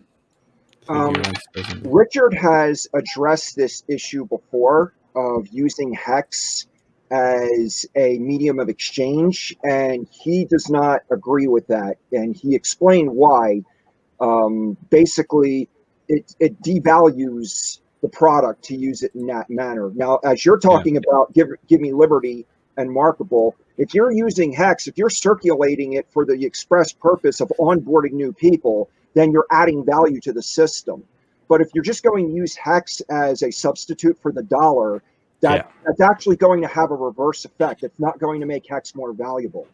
I don't remember the details, but Richard did explain on a live stream about why that is. So, well, because Hex is meant to stake, and that's the true value of it is the long-term hold versus circulating. Yeah. Because people who do just get it as an exchange are going to exchange it for dollars, and that's just going to constantly be selling the price down. Yeah. So I get that part of it. But using it as an onboarding tool to, you know, exchange funds to somebody and explain to them what Hex is all about is that's amazing. That's a different game. That makes it really easy to hook people because the moment they see their staker app, the moment they see the things appreciating, they're hooked, man. Like the people. This is funny. I onboarded my entire family, and they first they were like, yeah, all right, Mark says we have to buy this, and then they weren't hyped at all, and all of a sudden we got the 70% increase, and they were like, this is interesting, and all of a sudden they saw their interest go up as well, right? And the people that didn't go in, now they want in because they're like, dude, I can't miss on more, and that creates eyeballs. So it's definitely a good way. Like that's what got me into crypto. Things. Yeah. It was I bought a little bit of Bitcoin in like 14, and it sat there. And I sent somebody asked me to send them some Bitcoin. I sent them some Bitcoin, and then the one that stayed, the Bitcoin that stayed in there, I looked at it one day, and it was like, holy shit, that was my change. What the hell happened here? You know, and that's when I FOMO'd into crypto. I'm like, oh man, I gotta find out what the hell this is really all about. You know. And so, seeing a little bit of Hex sit in their wallet and change, you know, over the months, weeks, might make them FOMO in.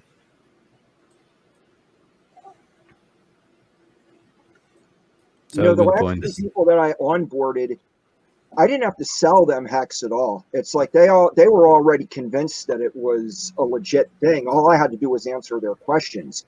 You know, you guys were talking earlier about sales. The number one question, how much did you make? Well, I didn't make anything because I didn't sell them Hex at a profit. I showed them how to get a wallet and buy it through Uniswap and stake it. So, but it's like, if you actually believe in the product that you're representing, it literally sells itself. You know, if you're just trying to sell something for a profit, well, then you have to somehow get around that, you know, to convince somebody to make you profitable. But if you know, with Hex, you know, when you see how awesome it actually is, and people see that awesomeness, you know, it practically sells itself. It's just a matter of you answering their questions. This is a great point. Sorry, go ahead. Yeah, this is a great point George Chops makes. Pulse and Hex working together. Oh, wait a minute. I missed it. I'm sorry, guys. It was actually Trustless that I was trying to pull up. Ethereans didn't like RH with Hex. They're going to hate him with Pulse. And that is true, man. The ETH folks didn't like us from the get-go. And they are going to absolutely fucking hate us after this. Bring your heroes. Bring your heroes. Exactly. Out of all the cryptos, I think Hex has been just the easiest to onboard people with. Like I feel like I'm not even trying, and they're like, okay, I'm download MetaMask. Okay, go to ethhex.com. Okay, I'm like, dang, this is like pretty easy. With like other coins, like because I've been around since 2013, you know, telling people about Bitcoin and Litecoin, things like that, and people are like, you know, they're just so resistant. But like I said, with Hex, I feel like I've onboarded way more people on the Hex than any other crypto. Because it's the only thing that makes sense, dude. And it's a good time now. I mean, you called them up. I sent a text to one of my buddies the other day, and I was like, "Hey," and I think he got in right after October 31st. You know, I think we hit 1.5 pennies. And over the next couple months, I called him, and he was down. Of course, his account value was down. I had him on Staker app, and then I texted him this week, like, "How's your Hex doing? Have you doubled?" And he wrote back, "I tripled." And that was pretty cool, you know. I mean, because when we're telling our friends about this, and they're going in a big way, right? Whatever a big way means to you. And then you just hate to be that guy if something went wrong. You know, you got to go see your friends and you're like, sorry, dude, I got you into this.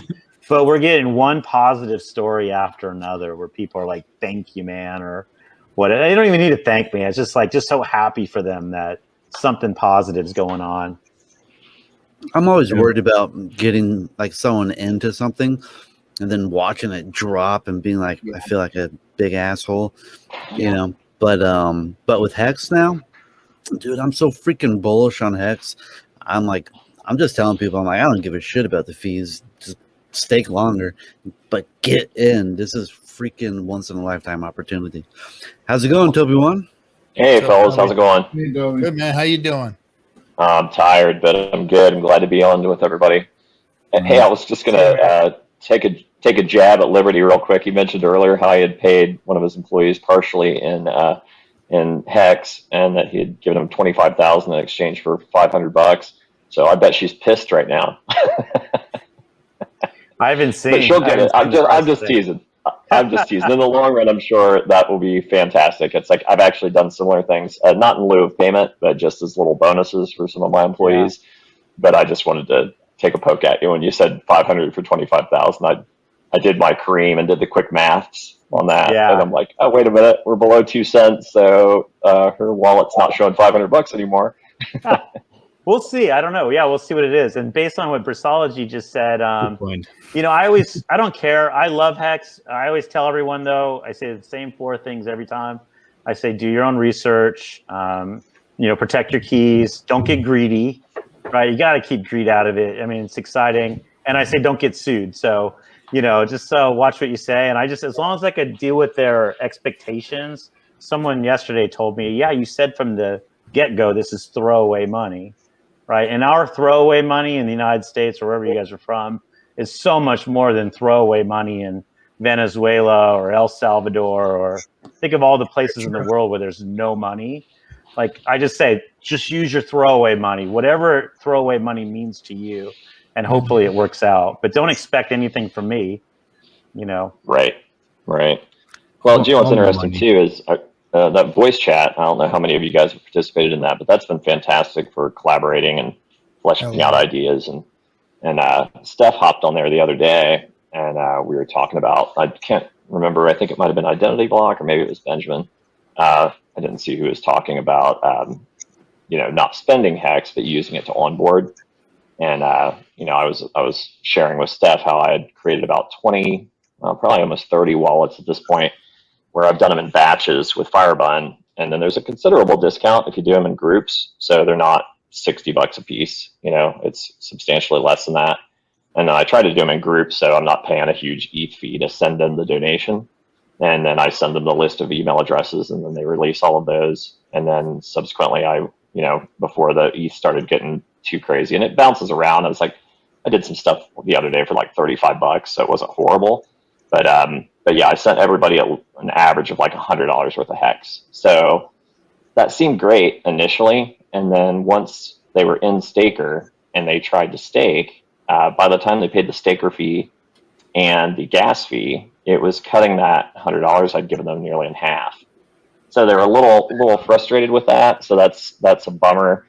And then just to kind of go a little deeper into that, I think there are use cases for Staker. I'm sure that, Steph and Firebun would not disagree with me on this. It's been a little anticlimactic, the release, but it was for unforeseen reasons, with the gas fees going up so high, it just got unsustainable for them to try to continue those wallets. But I think it's going to be a sleeper. I think we all got really hyped that Staker was coming out. It was like, oh man, this is going to be easy onboarding. And we're just going to go to the moon because it's going to be like, the rocket fuel for the ship. And here we go. Right. And then all of a sudden it was like, what's up, Papa?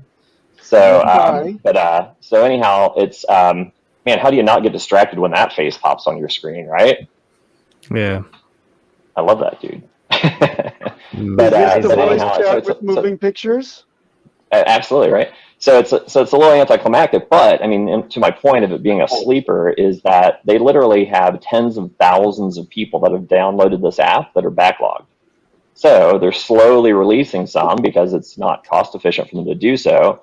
In a future update, they're going to allow people to pay to release their own wallet. But that's also a little anticlimactic. It's like, here's a free app, and then, oh, by the way, it's going to be $50 for you to actually use it. So that's kind of a little like a wah too. But it's hard when there's so many wallets out there that you can just download for free, Right, yeah. For this one. Right. So comparatively, it's a little bit of a bummer, but the sleeper factor is because they're working on an L2 solution as well to address the fees. So as soon as they get that under control, the Staker app fee itself is not really that substantial. Plus, they're looking at reducing that.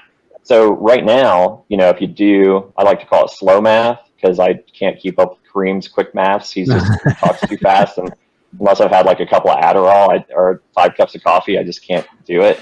So I call mine slow math. And if you look at somebody onboarding and they're like, hey, I want to go ahead and put in some more money on Staker, and they use Transact and they spend $500, and by the time the fees are done, they end up with $450 in their wallet. They can't buy Hex directly. So they're going to buy Ethereum or they're going to buy USD, right? For anybody that's done it so far. I did it myself just to feel it. So you end up with $450. So boom, you're taking a 10% hit right off the rip. Then you're an ETH or USDC. Well, you can't do anything with that really except swap it. Well, now you're going to swap it. So now you're going to pay another gas fee and another Staker fee. So now you're down maybe another $50. So now your 500 is down to 400. Now you got Hex. Now you're ready to stake it. So now you do your stake, and let's say you do a single stake. Well, there's another $50, and now you're down to 350. So that's super anticlimactic. That's a real bummer for people. And I understand that in the long run, it's like, okay, hey, when they're taking that stake out in 15 years and it's thousands of dollars, they're not going to give a shit. But do the math on that. I think Brizology was talking about earlier. Somebody asked him, like, if I put $1,000 in, what's that going to be worth in 5 years? Well, that's $150 they didn't get to stake as Hex. That's $150 that went out the window primarily to gas fees. It's no fault of Staker. That's just the shit that's going on with Ethereum. So it is lackluster in that regard. There's one use case that I've figured out, trying to work this out with my onboards that are all kind of eyeballing me, like, why did you get me into this thing? This is kind of not ideal. And then they're all asking for the old school method. So now I'm doing the handhold through Coinbase to MetaMask to go.hex.com, and everything's taken exponentially longer to explain. But the one case where it does work currently is if they're doing a larger amount of money from Coinbase, get their Ethereum there, transfer it to MetaMask, convert it to Hex there with Matcha, get yourself on board for the potential airdrop, do it through MetaMask swap if you haven't done there, potential airdrop, there's some upside to those. Then you've got your Hex, you've had a minimal fee to move that from Coinbase to MetaMask, you got a minimal fee to move it onto Staker as Hex, and now you got one fee and not a single stake, but if you're going to do a ladder, if you do a ladder, it is actually a fair amount cheaper. And like, for example, one of my onboards was about $8,000. They did a 20 rung ladder. The staker fee was about 160 bucks because it caps out at $200. It's 2%. So basically anything over 10,000, actually it has, the returns get better as far as the impact of the fee, if that makes sense. So basically the staker fee portion was 160 bucks and the gas fee on it was like 425. So altogether they were out about 5 something. But if they tried to do a 20 rung ladder, at that point, I think it worked out, I don't have the numbers in front of me, but basically I think it was about 25 bucks a stake at that point. It cost them about $7 more per stake at the end of the day. So yeah, they spent another 140 bucks they wouldn't have otherwise. However, that saved them from doing 20 stakes and however long that may have taken and what they could have fucked up along the way doing it on go.hex.com. So I think there are cases where that's useful, but I think it's really important that we are careful when we explain this to people that we're onboarding, because I had a guy reach out to me the other day and he was really upset because he had been informed of how he needed to send his 10 ETH directly to Staker by a community member. Told him to do that had referred him. He sends his 10 ETH, then he has to transform it to Hex, pays his fee, and then after that, he had to do a stake, and he was only doing a single stake. And he had told the guy, all I want to do is a single stake. By the end of the day, it basically cost him about $500 more in fees than he would have had to pay had he been informed of doing it the long way. Of course, should the guy have done his due diligence? Yeah. But, as a community member that's onboarding through these mechanisms, it looks really shitty that this guy spent 500 bucks. Like Brizology said, that $1,000 stake could have been, 132,000. So that 500 bucks could be $60,000 for that guy someday. But instead, it went out the window in fees because it wasn't properly explained to them the most cost-effective way to use the tools that we have at our disposal. So I think it's just really imperative that we do that. Yeah, I mean, we have a responsibility to the community to make sure that we understand what we're doing and when we onboard people, and that we do our damnedest to make sure they understand it so it doesn't reflect poorly on what we're trying to elevate, which is Hex as a finished fucking product that's going to change the world. That was a long way around. ETH sucks. Yes, sir. Yes, sir. Thank you for summarizing. So I just wanted to dumb it down a little bit. Sorry, man. That's been in my crawl for a while. This is, we should be seeing like an altcoin fucking pump. We should be seeing, an altcoin season, but ETH has killed it, man. It's just, and these damn NFTs, they just fucking killed it, man. It's just, we got Bitcoin just monster moons, and I mean Ethereum's not doing too bad. It went over 2K today, right?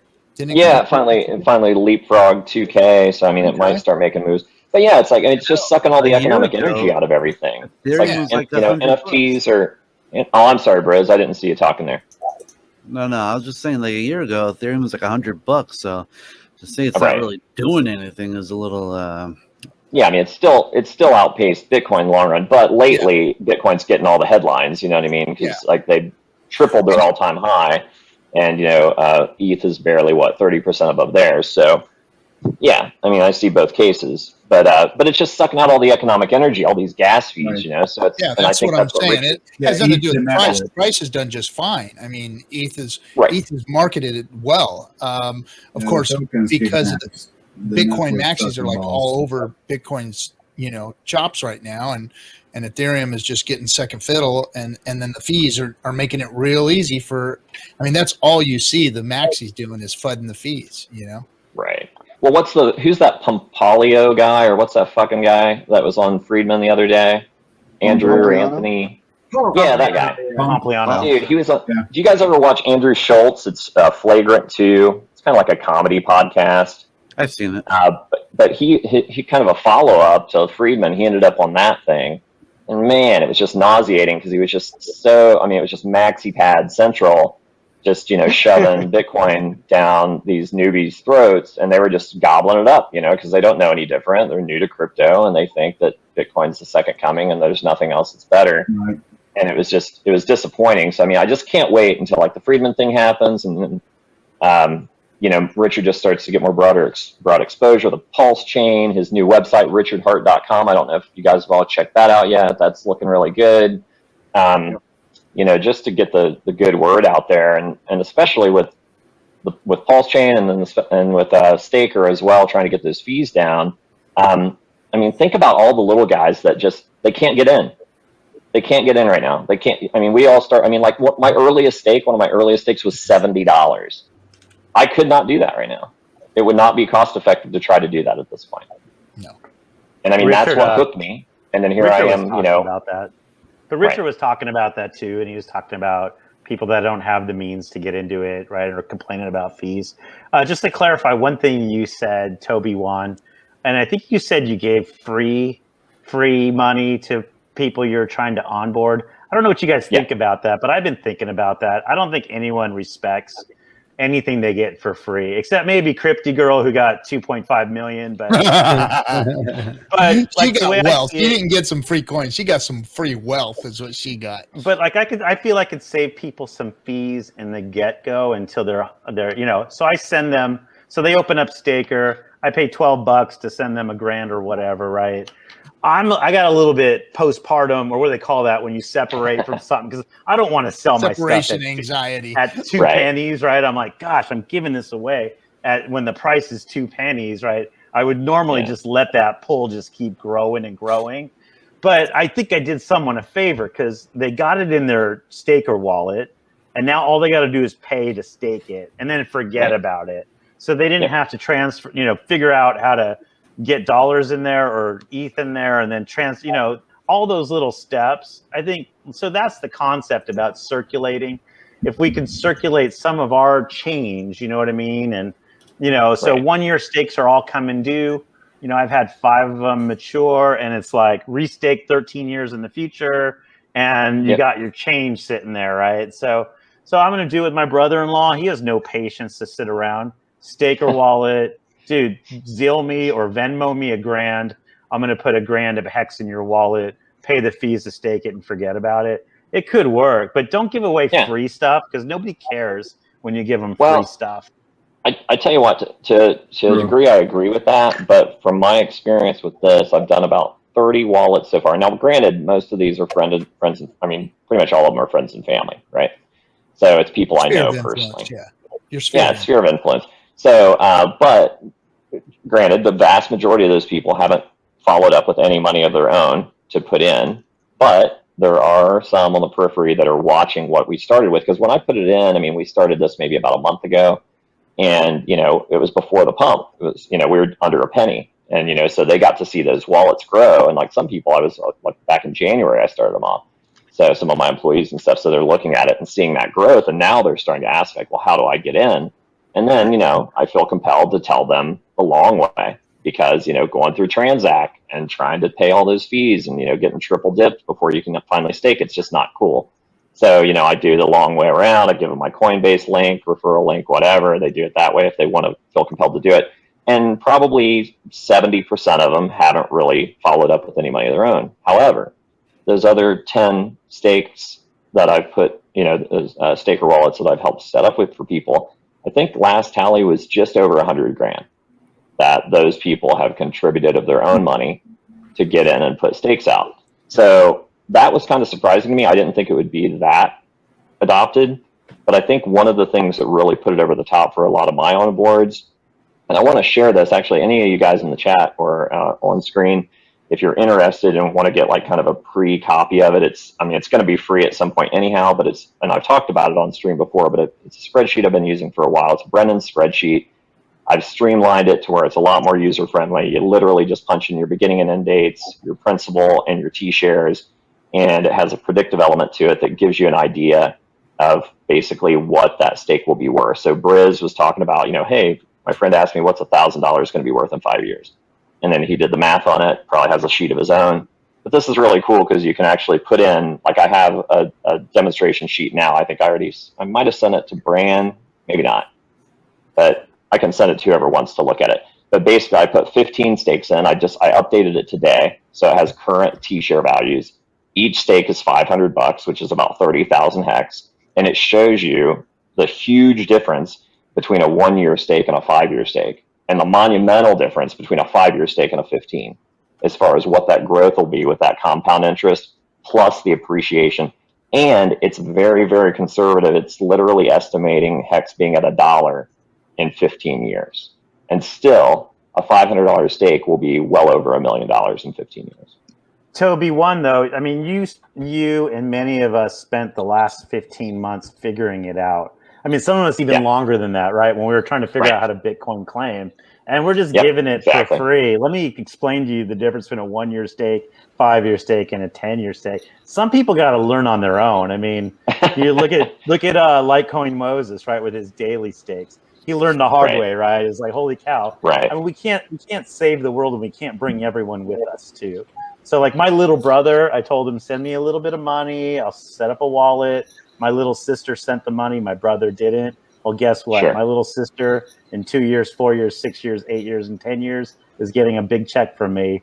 And my little brother's check's going to my mom. It's not going to him because he never paid for it. And I can't sit there and cry for him. I'm like, dude, I told you about this. You did nothing about it. So our job's not to save the world. All we can do is many are called and few are chosen, right?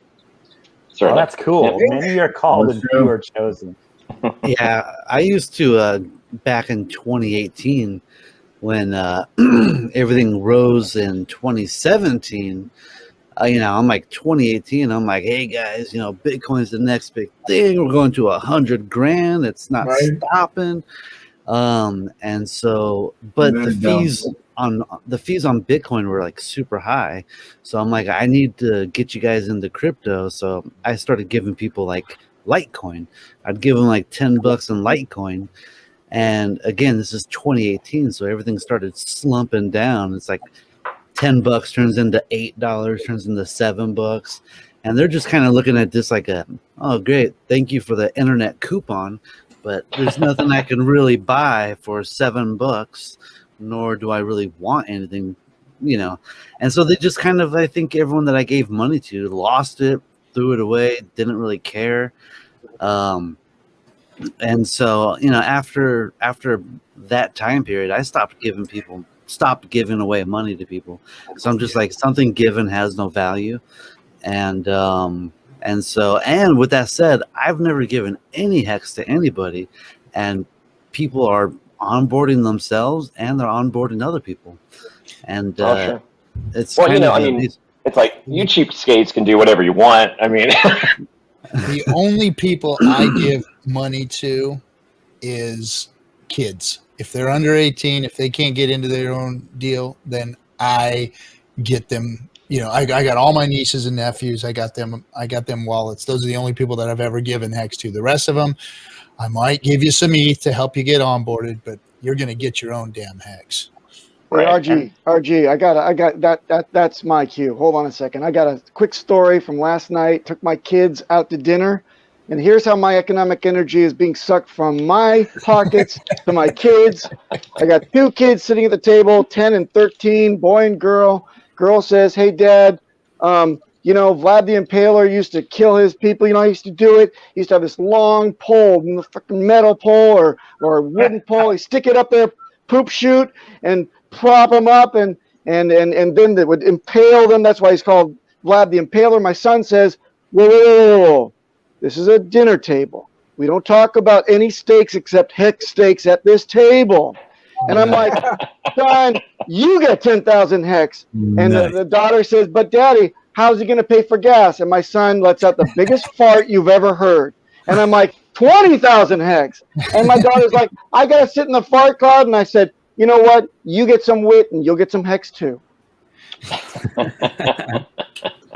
Yeah, but if you have a bunch of nieces and nephews, let's say 10 of them, you give them all wallets. Only 2 of them you're going to like 10 years from now. The other 8 are going to be a bunch of punks. Well, and then if you don't want to give it to them, you can go give it to your girlfriends or whatever. They're going to pour out their beer. Yeah. This is to Uncle RG. May he rest in peace. Thanks for the couple million. They're going to do terrible things with the money.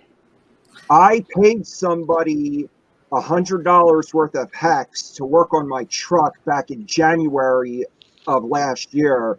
So they basically got 300,000 Hex plus big payday, and I staked it for them for like a year. So damn, they're happy as fuck. I got a couple $1,000 for working on my truck that I paid them. I paid $100 for. So needless to say, they're pretty happy. Do they understand the concept of it? They got it over time. I mean, I explained it to them because we worked on a job together. So I was telling them about it like every day until they finally like, hey, how do I get more of this stuff? Good. Nothing like having the money printer being on the right side of inflation. Yeah, do your own research. Tell them.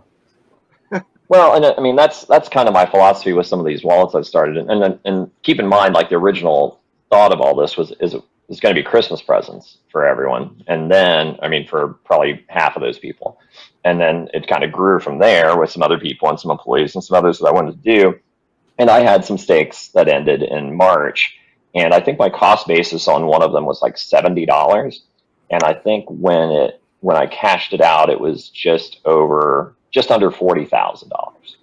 So when I look back at it, and I'm like, okay, yeah, I gave away $3,000 worth of Hex at today's value. I mean, that cost me pennies, comparatively. I mean, like what, $1? You know what I mean? So it's like, I try not to look at it like what it's worth now, because it's like, I was fortunate enough to be one of those guys that was in on day 2 and was able to stake that and get the big payday and, realize those gains. So I figure if I can pay it forward, I'm not trying to be Hex Jesus over here. I know I got the beard and whatever, but it's like, I get that I can't save the world, but I figure, it's a better use of my funds than like, say, Facebook ads. I spent probably a similar amount of money, maybe $2,000 on Facebook ads. I got tens of thousands of clicks, maybe I think like almost 200,000 clicks or something. I didn't get a single AA referral bonus out of that, none. So as far as how many people are really brought into the sphere of Hex, I have no real way of knowing. So that seemed like a total, like just money out the window. This, I mean, I know for a fact that I got at least $100,000 put into Hex that wouldn't have been there otherwise had I not given those wallets out. So to me, I felt like it was a justifiable use of what ultimately was probably $100, if that, or not even. I mean, like $3, of what I put in back in December of 19, and lots of hours of my time, which is not cheap. So I have indicated to people that I would be glad to discuss my schedule and rates for future consultations because some of these onboards have taken like no shit 10 or 12 hours of my time. Wow. Like on one person, and it's so it gets a little exhausting, and it's like we all have lives and jobs and other things going on, families. So you can't save everybody. I hear you, Liberty. You're absolutely correct.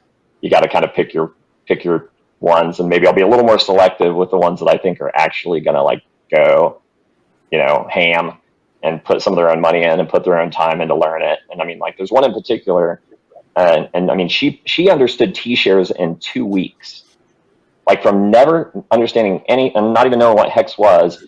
2 weeks she got T-shares. I'm like, holy shit. I'm like, this girl is on it. And and she's put in probably $25,000, in the last 2 weeks. So maybe 30. Yeah. I never get the T-shares ever. It's tricky, man. It's like sometimes I feel like I got it, and then sometimes I lose it, and then I have to like think about it again. I'm like, okay, now I got it. But yeah, it's a little shadowy.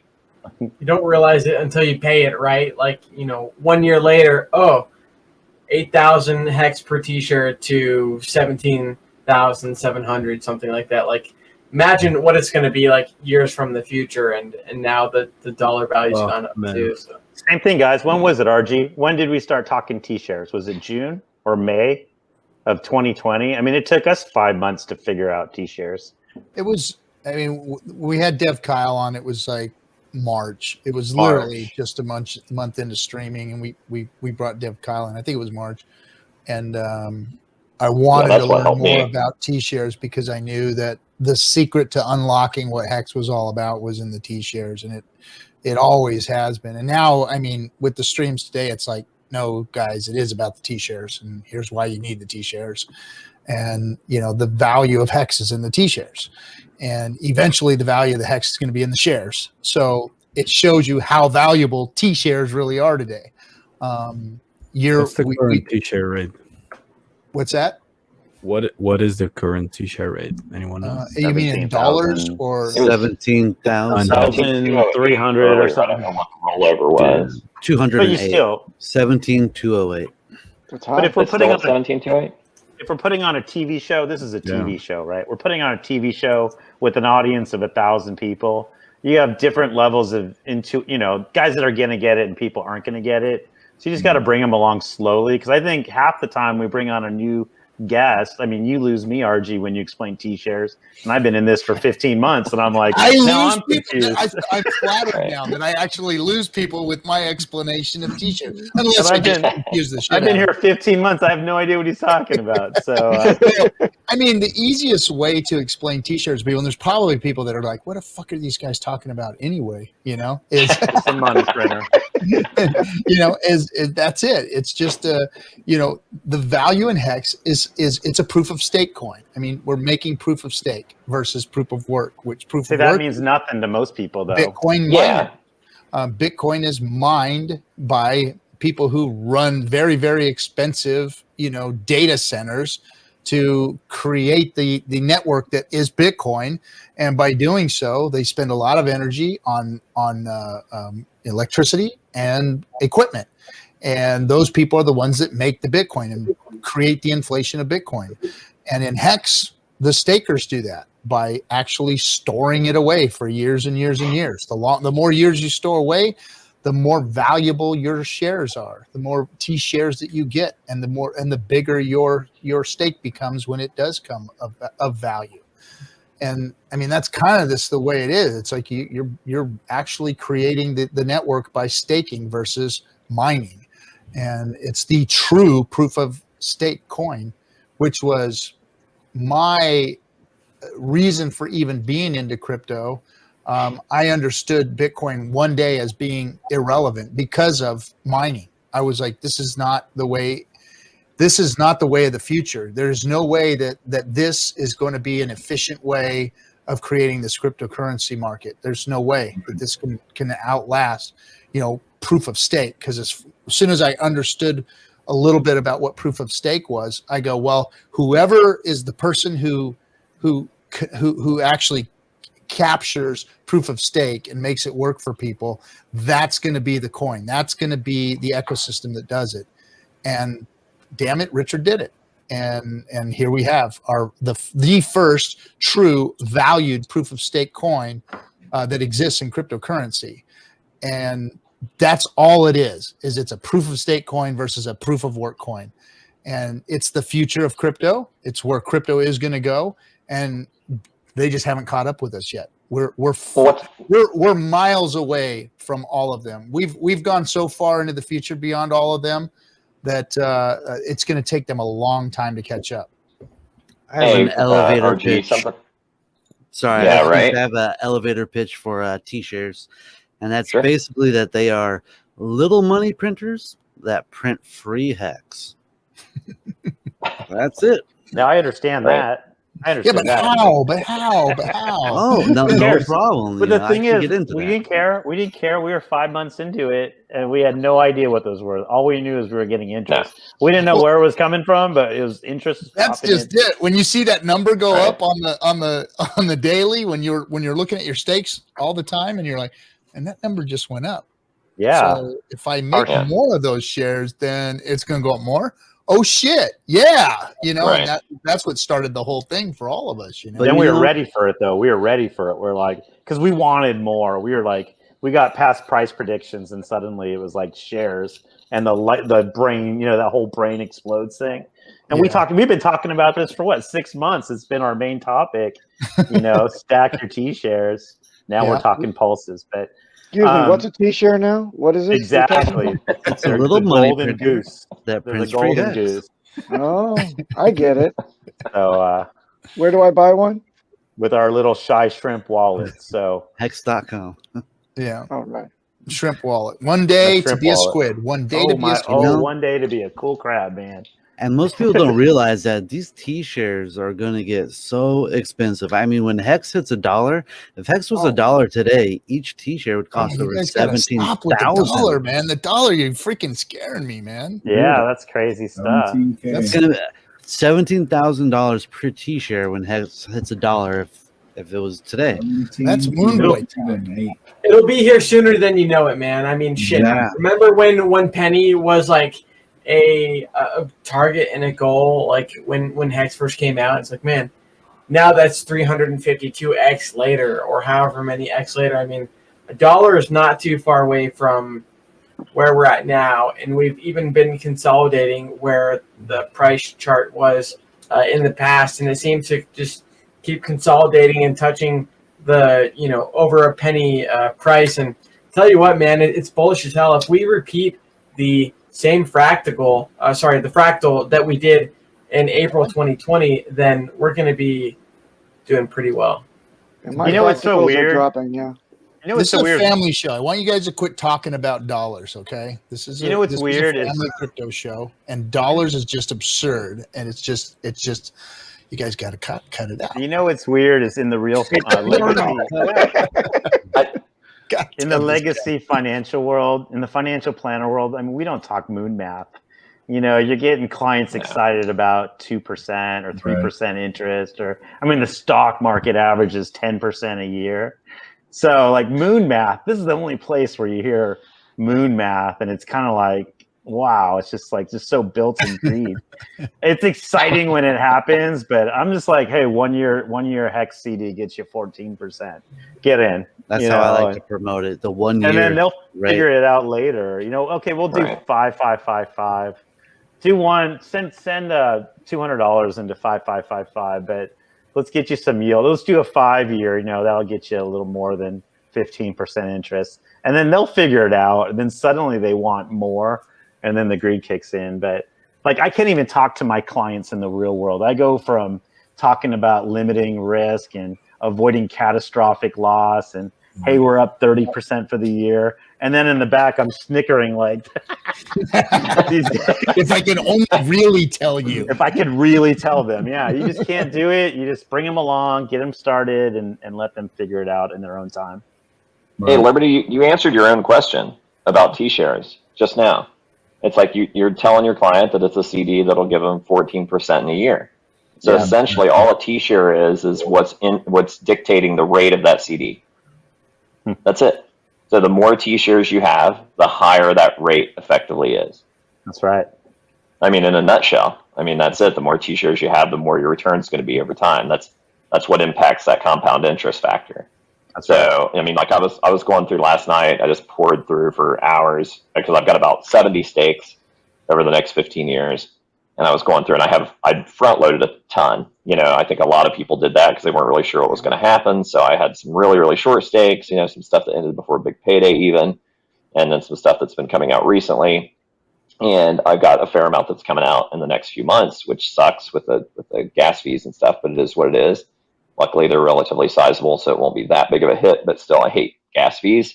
And I was trying to look at it like, okay, well, how do I mitigate my T-share loss? Like, that was my biggest thing. Like, okay, I don't intend to really liquidate any of that. I'll be restaking the principal and the interest on all of those. But I was trying to think to myself, it's like, well, how long, what's the math on this? It's like, this was a 15-month stake that I'm ending. So if I want to maintain those T-shares, how long, if I just stake the interest and the principal, do I have to stake that to maintain those T-shares? And it was working out on average about 4 to 5 years. So, over time, that's going to catch up to you. So eventually you're not going to be able to ever to hang on to your T-shares as your stakes end.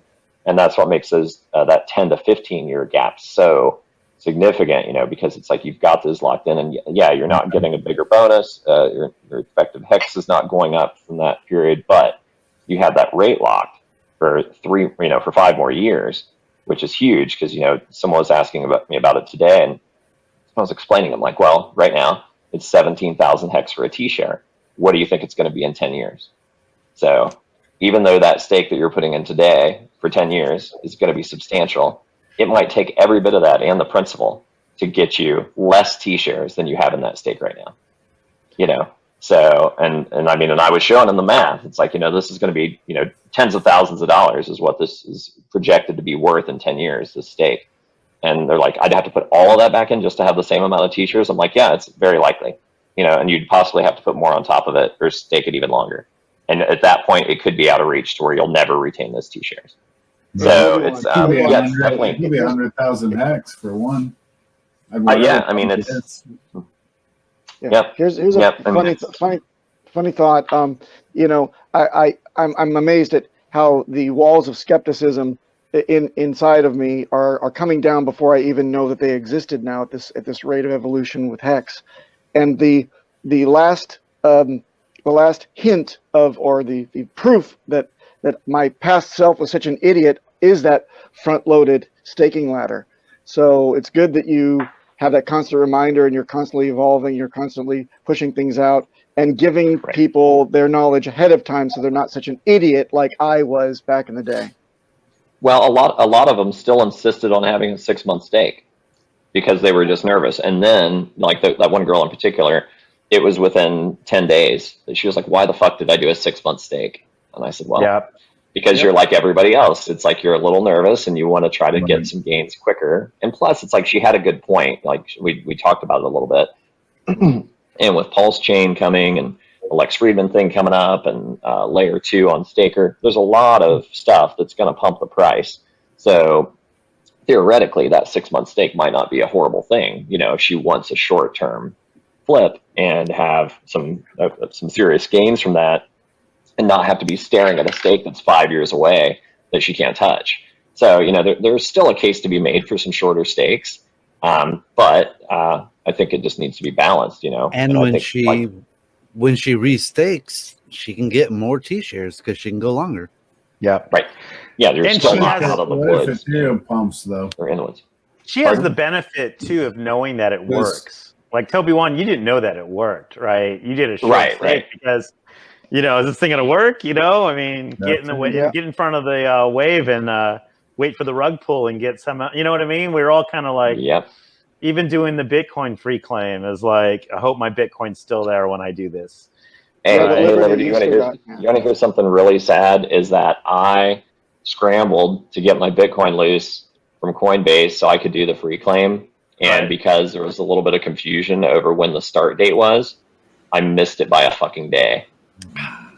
It wasn't that big. It wasn't that big. It wasn't. Like a Bitcoin gave you 12,000. It was like but still, it was so frustrating because I did all this bullshit to get it off of Coinbase and do all jump through the hoops to do shit that I'd not been familiar with before to get it off so I could claim it. And I'm like, fuck. It's like I missed it by a day.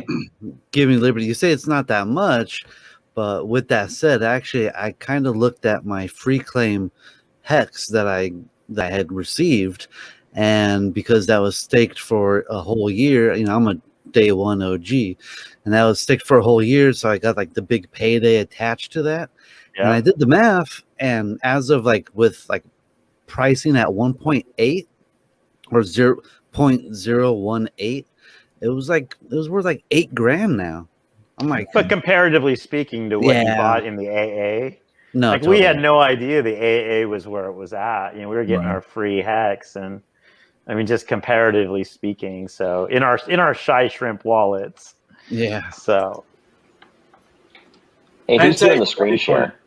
I just wanted to put the chart up there and show everybody the pump that's going on right now. Yeah, nice. Discourse Syndicate pump. There it is. Hey, RG, if you're feeling it, if I send you that spreadsheet, you want to throw it up? Yeah, sure. All right, hang on. Where do you want me to send it? On Telegram? TG it, yeah.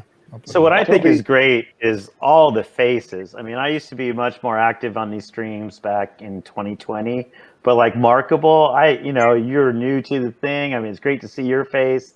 Bran's been around forever. Tim Benjamin, I've seen your name, never seen you on screen.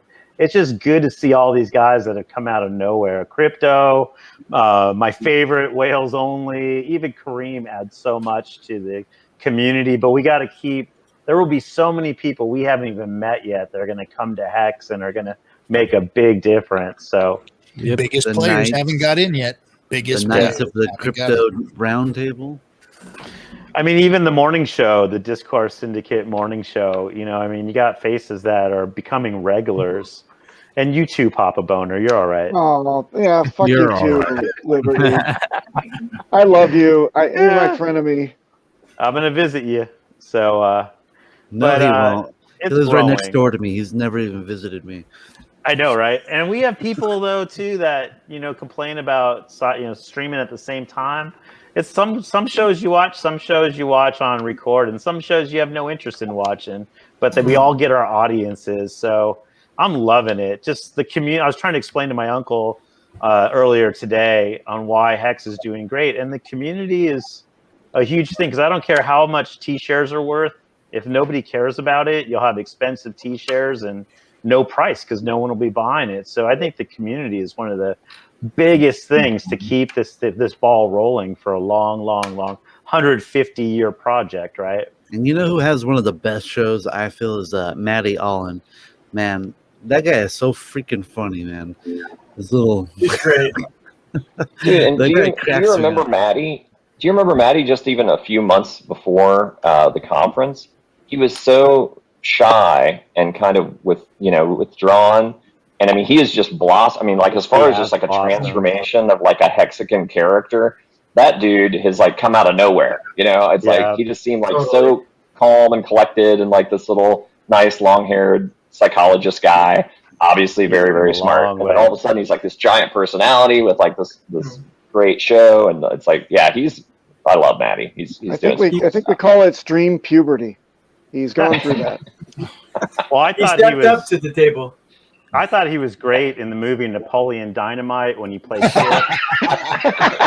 And then and his dad is Weird Al Yankovic. I mean, he's come a long way. So I love that guy, and I get my omega-3s. So He's I can't a wait to meet him. working dude. I mean, he's been constantly, as soon as we started talking about this meetup thing, I mean, he gets into something and just starts working. He just goes to work. And it's awesome to have people like that in the community because a lot of us don't have the time to actually put into everything that there is. I mean, like for instance, I mean, I got a whole freaking life outside of this, and I spend a lot of time streaming. I mean, fuck, this is 3 hours right here on a Friday night that I do it, and prepping for it, and talking to Knipples and freaking DC and Crypto King about our guests and doing all.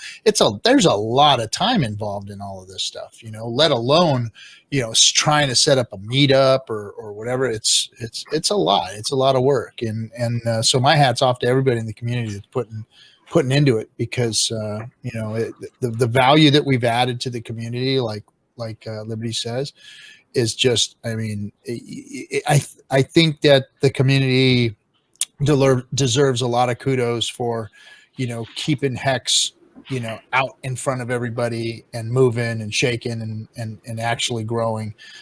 It would probably grow without us, but I mean, I think that we're keeping it in people's faces. I mean, we're sticking it in people's faces is what we're doing, really. And we got to remember we're on the same side. I mean, we have so many people, and our personalities are so, various. We're so different, and we're gonna clash. But as long as we remember, we're all on the same side. I mean, there's people that definitely bug me, but I still love them because we're all doing the same thing. But they're just not my personality guy, or girl or whatever. You know what I mean? But he tells me every time he invites me out for lunch, he's like, "I really don't like you, but hey, I'm just gonna." I never said that. I gotta love you, so come on over and have lunch with me. Can I say something serious to that for a second? No, really. Never said anything serious. No. This is my dead serious message, and I love what Liberty your little spiel about everybody being varied is really cool and different types of personalities. I just want to say to everybody, and I'm learning this as well. Always have patience and listen to each other, we're all Hexicans. You know, the listening thing sometimes is lacking. So, no, ease up on the rhetorical questions, ease up on the does this make sense, and not really listening to what the answer is coming back to you. Yeah. Take time and hear different perspectives, please. Well, people get their feelings I was hurt expecting too. something vulgar to come out of your mouth there. And penises, all penises. Everything's coming up penises. Well, people get their feelings hurt too. You know, it's like we get some good keyboard. We get some good keyboard warriors that throw a lot of smack and stuff. But some of these guys are sensitive, and once they start dating girls and start getting rejected, they'll get used to what it feels like. Skill picking up a bit, right? Yeah. Oh man! But you know, it's funny. I was talking. I know a lot of these guys to somebody. didn't have game anyway, and now they've been off the on the COVID thing here for the last year and a half, so their game is like completely gone. Completely. Oh God! And now they have money. I'm glad I'm not single. It'd be a horrible time to be single. God help you. But but you know what's interesting is like I was wonderful time to be much single. to Liberty's point about being in the diverse community. It's like definitely there's tremendous upside to that because we attract a large group of people that way because there's some that are going to gravitate toward what a Motley or a Coffee is going to say, and then there's somebody that's going to really jive with what Unwrecked Pirate's going to do, or Kareem or any of them, Maddie. It's like everyone's got like their favorites. It's like Brand's like top of my list. It's like I probably pay attention to Brand more than anybody, and then Maddie's up there, and you of course RG. RG's like that's a given. That goes without saying. This is the show I definitely watch more than any other, but Brand's right there and Maddie, but everyone's got their favorites and that's where they gravitate toward because they can relate and it's good. But I was joking around with someone the other day because I ended up in a little bit of a beef myself on Twitter with a fellow Hexican I think it was just a misunderstanding and we squashed it and it all worked out okay. And there were a couple simps that popped up that wanted to kind of, flex for the girl or whatever. I don't know what it was. It just seemed silly and I went off on him for a minute. And I apologized and we squashed it on it. All went okay. And then Vince chimed in because he's one of those sensitive guys. It's like he's a sweetheart. And Vince is amazing. It's like he's just a hard worker behind the scenes, good dude. So he and I were chatting a little bit after the fact because he kind of saw me, getting the smack for, something that maybe I didn't deserve a smack for. And I said, well, Vince, and then I felt funny saying it to him later because I thought this is maybe something he can't relate to. But maybe, I don't know. But I said, it's like you're at a party and it's 1987 and you're all doing coke and you all love each other. You never met before, but you're all best friends. All of a sudden, bro, nobody's like that shit. We get back to 1987. Motherfucker, half of these people weren't born before that. I know. Well, all right, but we can relate. But it's like all of a sudden we're all best friends. What's going on? Yeah, we're all in the same. We're all in the same drug. We're all in the same drug. So it's like that unifies us to a degree. But, there are differing political views, spiritual, religious views. There's a lot of diversity. And it's like, I think in a weird way, the opiate of Hex has helped maybe be more tolerant to people's differences of opinion and, maybe give people a pass on something where they would lay into them a little harder otherwise. So, yeah, it feels like a family. It feels like a real world family, because it's like, who doesn't have beef with their own family? There are differences with every human being. Once you sit down and you start relating with somebody and you start talking with them and you're in a room by yourselves, where you'd start fighting each other on a tweet, you'd actually sit down and have more agreements than disagreements when it comes to human nature. And that's the bottom. No, totally. Totally. And you just learn that in life. And this, I think the internet has separated people from the reality of that. And it's turned into this big troll war and fuck you and no fuck you and this tribalism shit. And then the internet's had a lot to do with it because it's so easy to sit your ass back behind a screen or a camera or a keyboard and talk shit. Get in front of somebody and talk shit for once and see how that goes for you. And now get a backhander. And see what happens then, and see how they call you out then. And, it changes when you're in front of folks. So, there's a whole different way of speaking when that happens. And I actually can't wait for those moments when we do get to finally go back into the world and we have these Bitcoin meetups. And ooh, that's going to be so much fun. I can't wait to get in front of folks and just listen to them talk, and we can actually speak reality to one another. And you know, when you're staring somebody right in the face, they have a different opinion of you at that point. I love having real talk with RG, and it's just me and RG. Yeah, we have some good ones, don't we, Brad? Crazy one. That right here. I want this motherfucker crazy right here. This motherfucker crazy. And ladies and gentlemen, homosexuality is okay. It's okay. It's very accepted. It's fine. The love between two men is a beautiful thing.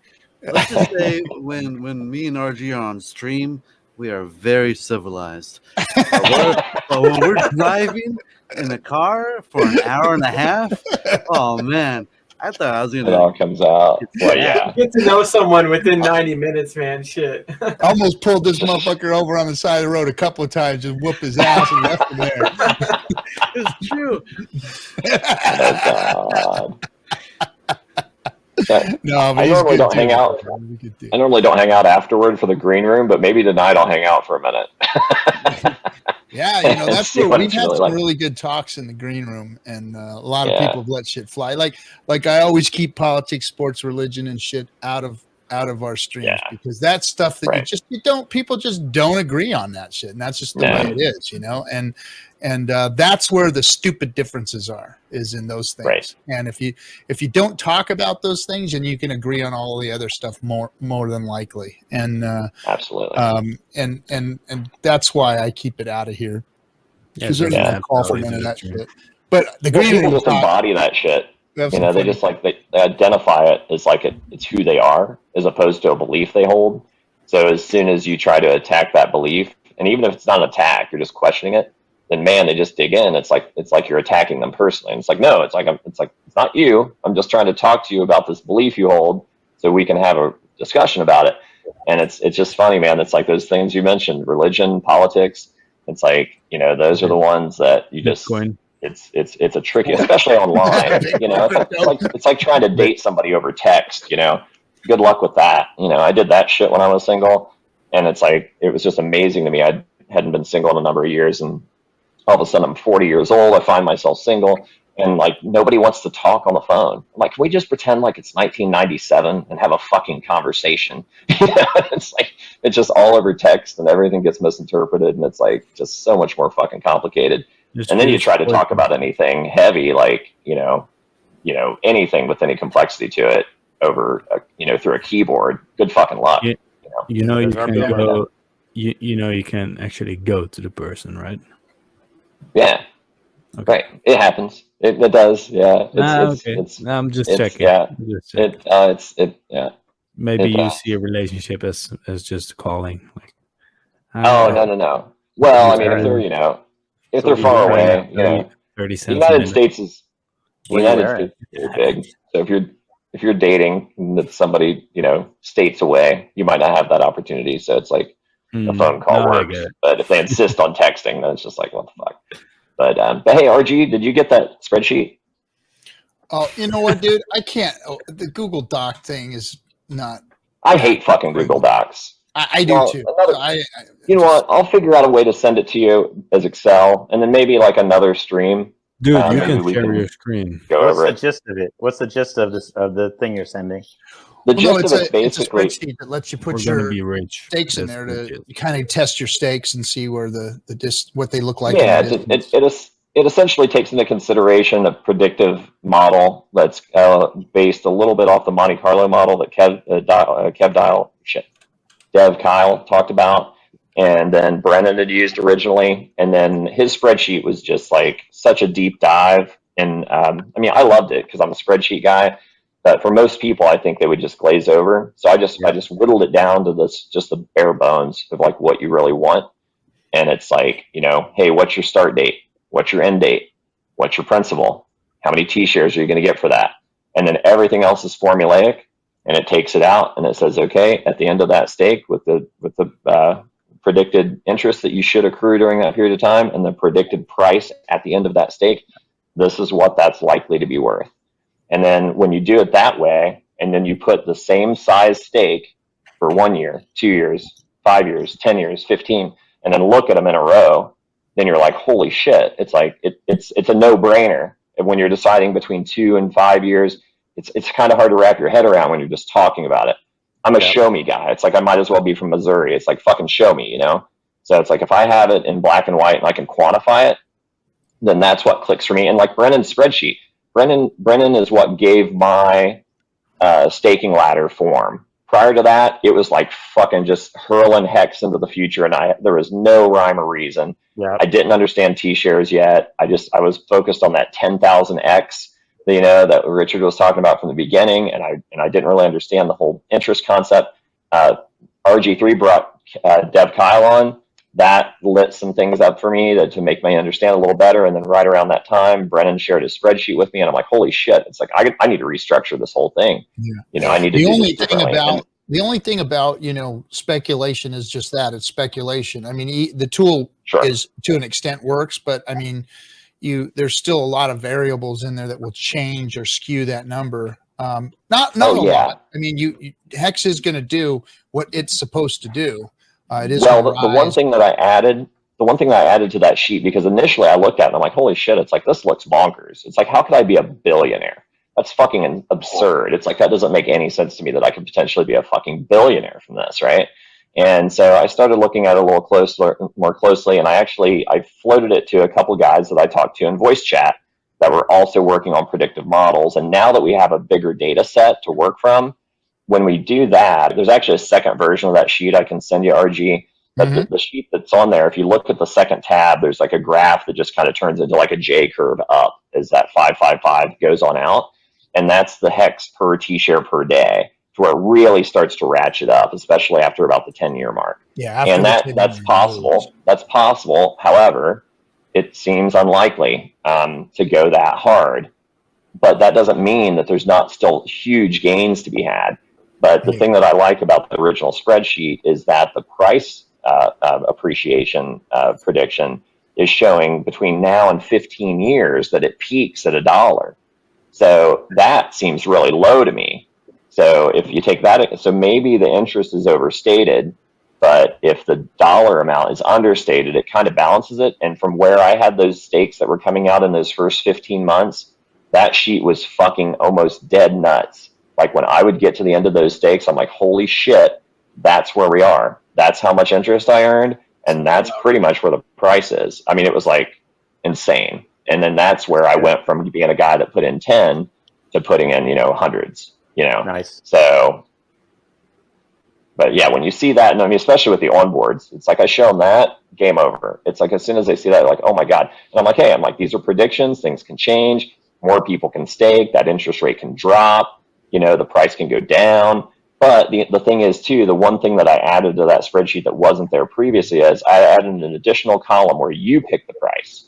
So instead of it just being the predictive model of it gradually going up to $1 over 15 years, you can say, hey, well, what's the situation if this price never breaks 2 cents? So you can literally enter in 2 cents in one spot, and it'll plug in 2 cents for every stake you got. And it'll say, okay, if it just stays flat for fucking ever, and it's 2 cents, how does that play out? And it's still, because of how that interest accrues, unfucking real gains. I guarantee you, any of you that look at it will be like, holy shit, this is like even better than I thought. Can I see that? Is that going to be in like the private sure. Hit me up on Telegram, like anybody in the chat or anybody on stream that wants to see it. It's like, I'll send you a copy of it. And I've got two copies. Get another copy, a little more conservative, and then I've got one that's like the original. Yeah, the one that I'm pulling on Google Chrome is not. I cannot get it to come up, man. So if you can, if you got like a Dropbox or something, I can send you Excel. I hate fucking Google Chrome. I hate it. Or not Google Chrome, Google Drive, Google whatever the fuck, like Google Sheets. It's like, I don't know. I just worked with Excel so long, and it's so second nature to me.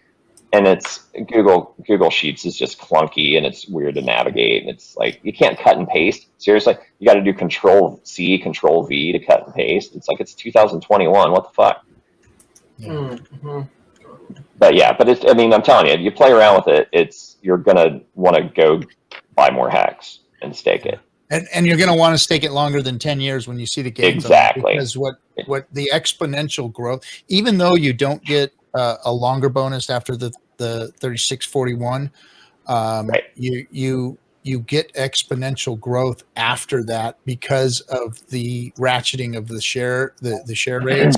It's just the compounding at that point is just like that's where you get that parabolic move on your shares is after year 10, and that 10 to 15. Right. So that extra 5 years, man, is just insane. Well, I'll tell you, like the one that I'm looking at right now, it is. Let's see, is that it? Yeah, these are all. Is that the one? I think new people coming in just got to let it cook for a year, because it's all relative. Yeah. Right. What we did. Right. When we got 1.8 million for one ETH in the adoption amplifier, it sounds great now, but someone like the girl I talked about today with the $500, I mean, 25,000 Hex could be something incredible in a year from now. Oh yeah. So it's all relative. It's relative. Yeah. Hey, RG, Crypto King in the chat's asking if someone can describe how Staker is used to buy Hex without using ETH. He's asked the question a couple times. I don't know if you want to field that. I can answer that. I don't know the system that they're using well enough to explain it, but it has something to do with batching the transactions so that they can save on the fees. So I don't know how it works, to be honest. But my answer is you just turn US dollars to USDC. You send USDC to Staker app, and then you say you want to pay your fees with USDC, and then you go straight to Hex. And you could do the same thing when you stake the Hex. You can just indicate. It allows you to switch to whatever currency you want to pay. You want to use Hex, ETH, or USDC to pay your transaction, and it just works. Yeah, and obviously the easiest way to kind of mitigate some of your costs on that, if you can get Hex elsewhere, whether it's MetaMask or wherever that you procure your Hex, then send the Hex to Staker app and stake it, and then that way you're not paying a fee to swap for Hex and then another fee to stake the Hex. That's right. So that would be, but if that's not comfortable for them, then effectively right now, and I know they're looking on a direct fiat to Hex on-ramp. They're working on that. Steph talked about it in chat the other day. I need to be like Maddie and just start recording those conversations because there's really some gems in there. And I'm hoping that they update their facts section so that'll be more readily available. But they're working on doing that. But as it stands now, you use Transact with a debit card. You can buy USDC or ETH. But then at that point, you have to convert that to Hex. You have to swap it for Hex within the app, which is a fee. And then at that point, you're ready to stake, which is a second fee. So if you can get Hex if you can get Hex elsewhere and send it to your Staker app, you're going to save yourself a fair amount of money. And if you're doing multiple stakes, it doesn't, then you're going to save even more. So if you're going to do a staking ladder of 10 or 12, you send in 100,000 Hex, whatever, you want to break it up into 10 stakes. It's going to be cheaper than trying to do it. Well, not cheaper. It's going to be just a hair more expensive than if you do it individually through go.hex.com, but it's going to save you a lot of time. So if it's smaller dollar amounts, maybe not as cost effective. If you're $10,000 plus, I think it's a viable option. It was awesome. RG3 talked me into selling a Bitcoin, and I sent it over to Staker.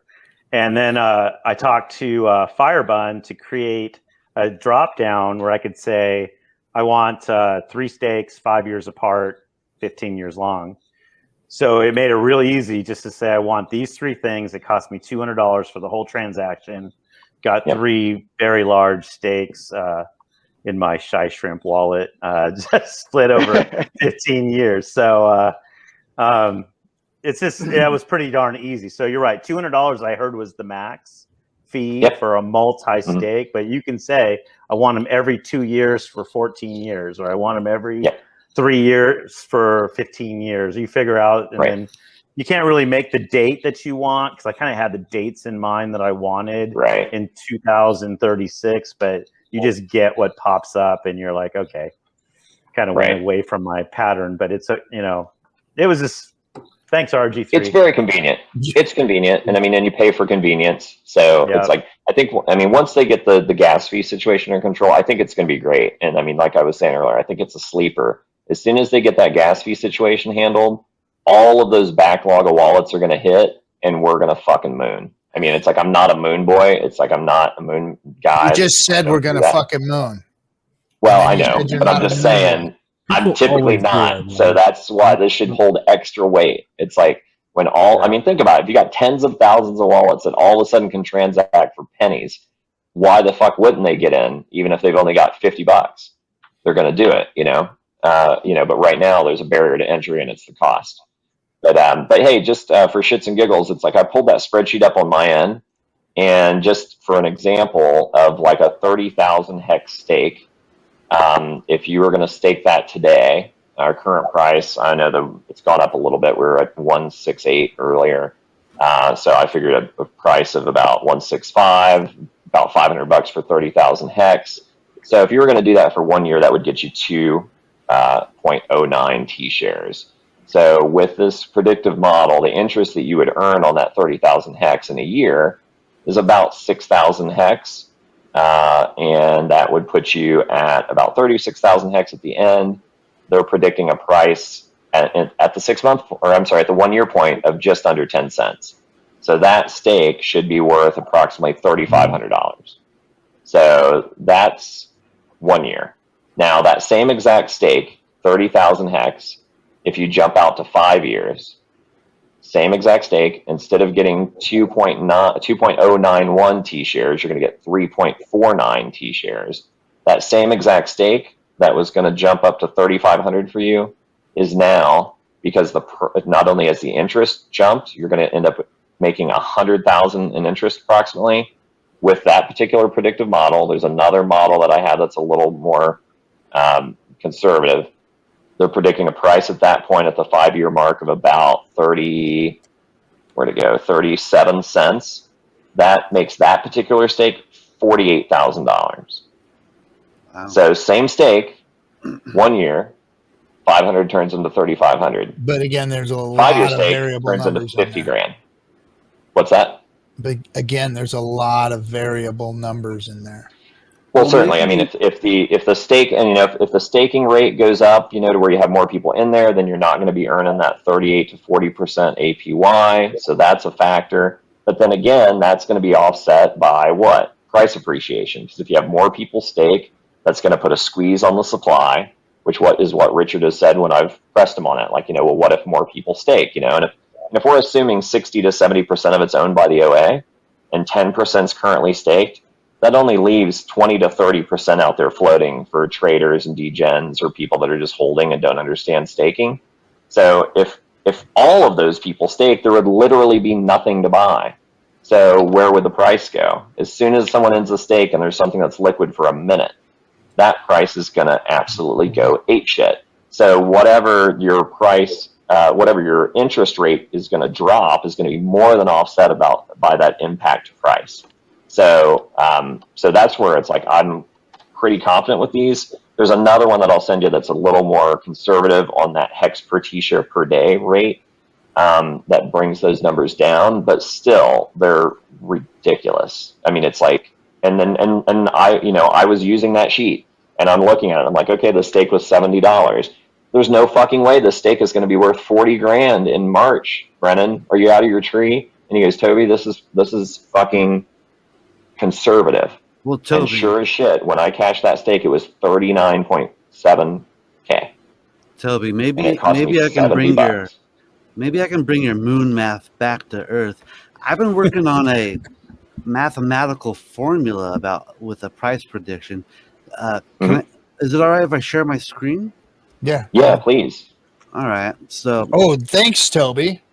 And if you have any calculus, do some calculus too, Versology, while you're at it. Yeah, no, haters are gonna say that this is fake. Let me fix this here. There you go. Go ahead, Toby. Oh no, come on now, come on. I'm not worthy. I'm not worthy. So I've been I went on Nomics, so I'm sharing my screen. I went on Nomics and I got like early price data. And the earliest price data from Nomics is point. Let me zoom in. Is that his private seat up top? No, no. This is. Stop giving him heart attacks. So the earliest price point on Nomics is 0.000499, and Hex is designed to do 10,000x in 2.5 years. So my prediction is by June of 2022, we should be at $4.99. Right. It's entirely possible. Your moon math. You heard it here first. But now, hey, Briz, check this out. Because I'm the crazy guy that kept track of every single stake and what my cost basis was on them. I've got a stake that's yet to come out that I started in December. It was December 23rd. My cost per hex was 0.000118. So it's a quarter of that. So if you go back to that and do your 10,000x, then you're about $1.10. What would you rather have? A $1.10? I'd rather have $4. So I'd rather have, of course, but still $1 in 2 years. I'm happy with $1 in 2022. I'm thrilled with that. But I'm just saying my moon math is predicting only like what did I say, 37 cents in 5 years. So the thing that's a little moony about the one that I'm using currently is that the hex per payout per T-share per day thing, it ratchets up pretty rapidly, and I don't know how realistic that is. And I mean, it's like, obviously there's a lot of moving parts and things can change. I would love to hear Dev Kyle's opinion on where he thinks that he's run 100 of these scenarios. I mean, he literally, there's so many. That's why I always say this is all